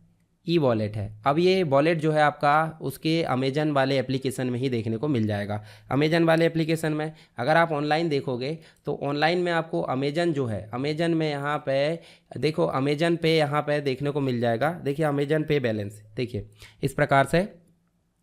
तो यहाँ पे अमेजन पे बैलेंस देखने को मिल रहा है। इसमें बैलेंस अभी देखिए 50 रुपये वॉलेट में है। हालांकि और आप ऐड कर सकते हो। इसके अलावा इसकी बहुत सारी सर्विसेज आपको मोबाइल के एप्लीकेशन में ही देखने को मिलेगी। कैसे? आप देखिए ध्यान से, यहाँ पे आपको ये जो है मोबाइल रिचार्ज की सुविधा देता है, जैसे अन्य एप्लीकेशन देते हैं। इलेक्ट्रिसिटी बिल पे करने की, डीटीएच की, mobile post paid, credit card bill है, लोन रीपेमेंट है। इसके अलावा गैस सिलेंडर बुकिंग है, इंश्योरेंस प्रीमियम है, पाइप गैस है, वाटर बिल है, लैंडलाइन है। इसके अलावा ट्रैवल से रिलेटेड ट्रेन की टिकट है, फ्लाइट की टिकट है, बस की टिकट है, कार इंश्योरेंस, बाइक इंश्योरेंस। ये सारी सर्विसेज जो कि हमको फ़ोन पे, गूगल पे प्रोवाइड करते हैं, उसी प्रकार हमको अमेजन पे भी प्रोवाइड करता है। तो यहाँ देखिए ऑनलाइन खरीद के लिए एक प्रकार से इसका यूज़ किया जाता है और अन्य सुविधाएं भी इसके द्वारा उपयोग की जाती है। तो अमेजन पे के द्वारा कभी कभी हम पे करते तो हमको ऑफ़र वगैरह भी मिलते हैं। तो काफ़ी सुविधाजनक होता है, सुरक्षित तरीका है अमेजन पे। इसमें अपनी इन्फॉर्मेशन को उपयोग करने से पहले आपको अमेजन अकाउंट जो है वो बनाना पड़ेगा। सिंपल सी बात है। उसके बाद आप अमेजन पे का उपयोग कर सकते हैं। भुगतान मतलब जो पेमेंट है, इन्फॉर्मेशन सुरक्षित रूप से अमेजन के पास संग्रहित होती है, हजारों वेबसाइट और ऐप पर जो है पहुंच योग्य होती है। इसके अलावा देखोगे यदि आप अपने जो प्रोडक्ट है उसको ऑनलाइन बेचने की योजना बना रहे हैं तो अमेजन आपको अपने उत्पाद और सेवाओं के लिए भुगतान करने की जो सुविधा है वो प्रदान करता है, और अमेजन पे के माध्यम से ही आप सारी चीज़ें मैनेज कर सकते हो, वॉलेट, ठीक है। मतलब पेमेंट किसी को देना है, किसी से बुलवाना है, तो अमेजन पे के आज की डेट में देखोगे ना तो आपको क्यूआर कोड भी देखने को मिल जाएंगे बहुत सारी जगह, ठीक है। नेक्स्ट बात करते हैं यूपीआई की। यूपीआई एक प्रकार से क्या है, यूनिफाइड पेमेंट इंटरफेस है, एक प्रकार का मोबाइल एप्लीकेशन है, ठीक है। यूपीआई डायरेक्ट मोबाइल एप्लीकेशन भी है और यूपीआई को सपोर्ट करने वाले भी बहुत सारे मोबाइल एप्लीकेशन हैं जिनके बारे में हम अभी आगे बात करेंगे। तो यूपीआई एक प्रकार का स्मार्टफोन मतलब जो मोबाइल एप्लीकेशन है वो है, देखने को मिल जाता है। इसकी मदद से आप कहीं पर भी किसी भी समय अपने बैंक अकाउंट से अपने दोस्त को, अपने रिश्तेदार को, अपने पहचान वाले को पेमेंट कर सकते हैं। साथ ही आप अगर बाजार गए हो, मार्केट गए हो, तो आपको किसी चीज़ की पेमेंट करना खरीदने के बाद तो आप उसकी भी पेमेंट कर सकते हो, और ये सुविधा आपको 24 घंटे देखने को मिल जाती है। मतलब किसी भी समय इसका उपयोग कर सकते हो साल भर में, ठीक है। मनी ट्रांसफ़र करने के लिए सक्षम बनाती है, कभी भी किसी भी समय किसी भी तरह का पेमेंट आप इसकी मदद से कर सकते हो, ऑनलाइन सामान खरीदा हो या कोई भी चीज़ हो। इसके साथ ही आप टैक्सी भाड़ा, movie ticket, airline ticket, mobile recharge, DTH और इसी से रिलेटेड बहुत सारी सर्विसेज जो है ये पैसा ट्रांसफ़र करने की वो यूपीआई हमको प्रोवाइड करता है। अब यूपीआई की अगर बात करें तो इसको जो है भारत में बैंकिंग के लिए इस्तेमाल किया जाता है, भारतीय रिजर्व बैंक के द्वारा रेगुलेट किया जाता है। बनाने का काम किया एनपीसीआई के द्वारा, मतलब national payment corporation of India के द्वारा। और ये जो संस्था है एनपीसीआई वो इंडिया में जितने भी बैंक हैं सबके द्वारा एटीएम मतलब एटीएम को और उनके बीच हो रहे इंटर बैंकिंग ट्रांजैक्शन को मैनेज करने के लिए इसकी जिम्मेदारी मानी जाती है। अभी तक की बात करें तो एनईएफटी जिसके बारे में हमने बात करें, आरटीजीएस, आईएमपीएस, ये सिस्टम थे पैसे ट्रांसफ़र करने के लिए, पर अभी जो है आपका देखने को मिलेगा ज़्यादातर क्या है, यूपीआई यूज़ किया जाता है।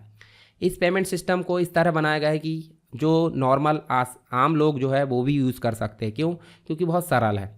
इसके अलावा यूपीआई पिन आपको ध्यान में रखना होगा। यूपीआई पिन आपका 4 अंकों का हो सकता है जिससे बैलेंस चेक होता है या फिर पैसे ट्रांसफ़र होते हैं। 6 अंक का है, 4 अंक का हो सकता है। जब यूज़र रजिस्ट्रेशन करेगा यूपीआई पर तो उसका यूपीआई पिन बना लिया जाता है, खुद के द्वारा बनाया जाता है। एक यूपीआई एड्रेस भी होता है जो कि यहाँ पे यूज़र नेम हो सकता है जो आप खुद बनाओगे, और @ करके उस बैंक का नाम होगा जिस बैंक में आपका खाता है। यूपीआई नंबर होता है जो आपका मोबाइल नंबर होता है रजिस्टर्ड, ठीक है। मोबाइल नंबर आपका रजिस्टर्ड होता है वो यूपीआई नंबर होता है, ये चीज़ आपको देखने को मिलेगी। तो ये तो बात हो गई यूपीआई की। इसकी विशेषताएं देख लें तो ये 365 दिन 24 घंटे 7 दिन उपलब्ध रहता है सभी बैंकों के लिए। केवल एक ही एप्लीकेशन होता है। यहाँ पे आप देखोगे तो वर्चुअल एड्रेस देखने को मिल जाता है जो आपका यूज़र नेम था। इसके अलावा विभिन्न प्रकार के भुगतान की सुविधा उपलब्ध होती है। पैसा मंगवाने के लिए मतलब अगर हमको किसी से पैसा मांगना है तो रिक्वेस्ट कर सकते हैं। शिकायत करने के लिए यूपीआई ऐप में सुविधा होती है। जैसे मान लो कोई पेमेंट आपकी रुक जाती है, आती नहीं है, तो आप उसके लिए शिकायत मतलब वहाँ रिक्वेस्ट कर सकते हो। सरकार तथा सरकारी उपक्रमों द्वारा विकसित पेमेंट प्रणाली है, काफ़ी भरोसेमंद है, सुरक्षित है, तेज है और उपयोग करने में काफ़ी आसान है, ठीक है। मतलब ज़्यादा तकनीकी ज्ञान की आवश्यकता नहीं होती है। तो ये चीज़ आपको देखने को मिल जाती है। तो ये बात करें हमने किसकी, यूपीआई की। आई होप आपको समझ में आ गया होगा। चलिए बात कर लेते हैं यूपीआई की श्रेणी में ही अगला जो है हमारा भीम। भीम भी एक प्रकार का यूपीआई है जिसका नाम है भारत इंटरफेस फॉर मनी, ठीक है। और यहाँ आप देखोगे तो भीम का फुल फॉर्म आपने देख लिया। भारत इंटरफेस फॉर मनी एक मोबाइल ऐप है। इसके द्वारा ऑनलाइन और ऑफलाइन दोनों ही माध्यम से पैसे ट्रांसफ़र और प्राप्त किए जा सकते हैं। इसको बनाए किसने है, एनपीसीआई मतलब national payment corporation of India ने, जिसने जो है यूपीआई को बनाया था उसने ही भीम को बनाया है।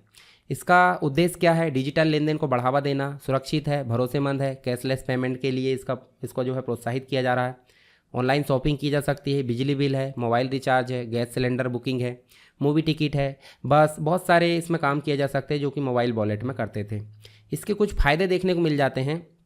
यह सभी बैंकों के लिए काम करता है। इंटरनेट कनेक्शन के बिना भी हम इसमें काम कर सकते हैं, मतलब पैसे ट्रांसफ़र कर सकते हैं। यह भारत सरकार द्वारा समर्थित है, मतलब मान्य है, वैलिड है। यह इसलिए यह सबसे ज़्यादा सुरक्षित भरोसेमंद ऑप्शन है। और इसमें डबल लेवल नहीं 3 लेवल सिक्योरिटी मिलती है, इसलिए काफ़ी इंपॉर्टेंट आपको देखने को मिल जाता है। चलिए बताइए मुझे, आपको कमेंट बॉक्स में बताना है भीम ऐप को या भीम यूपीआई को कब लॉन्च किया गया था और किसके द्वारा लॉन्च किया गया था। आप कमेंट बॉक्स में बताएंगे। क्यों? क्योंकि आप पढ़ रहे हो, और अगर नहीं पढ़ रहे तो कोई ज़रूरत नहीं बताने की।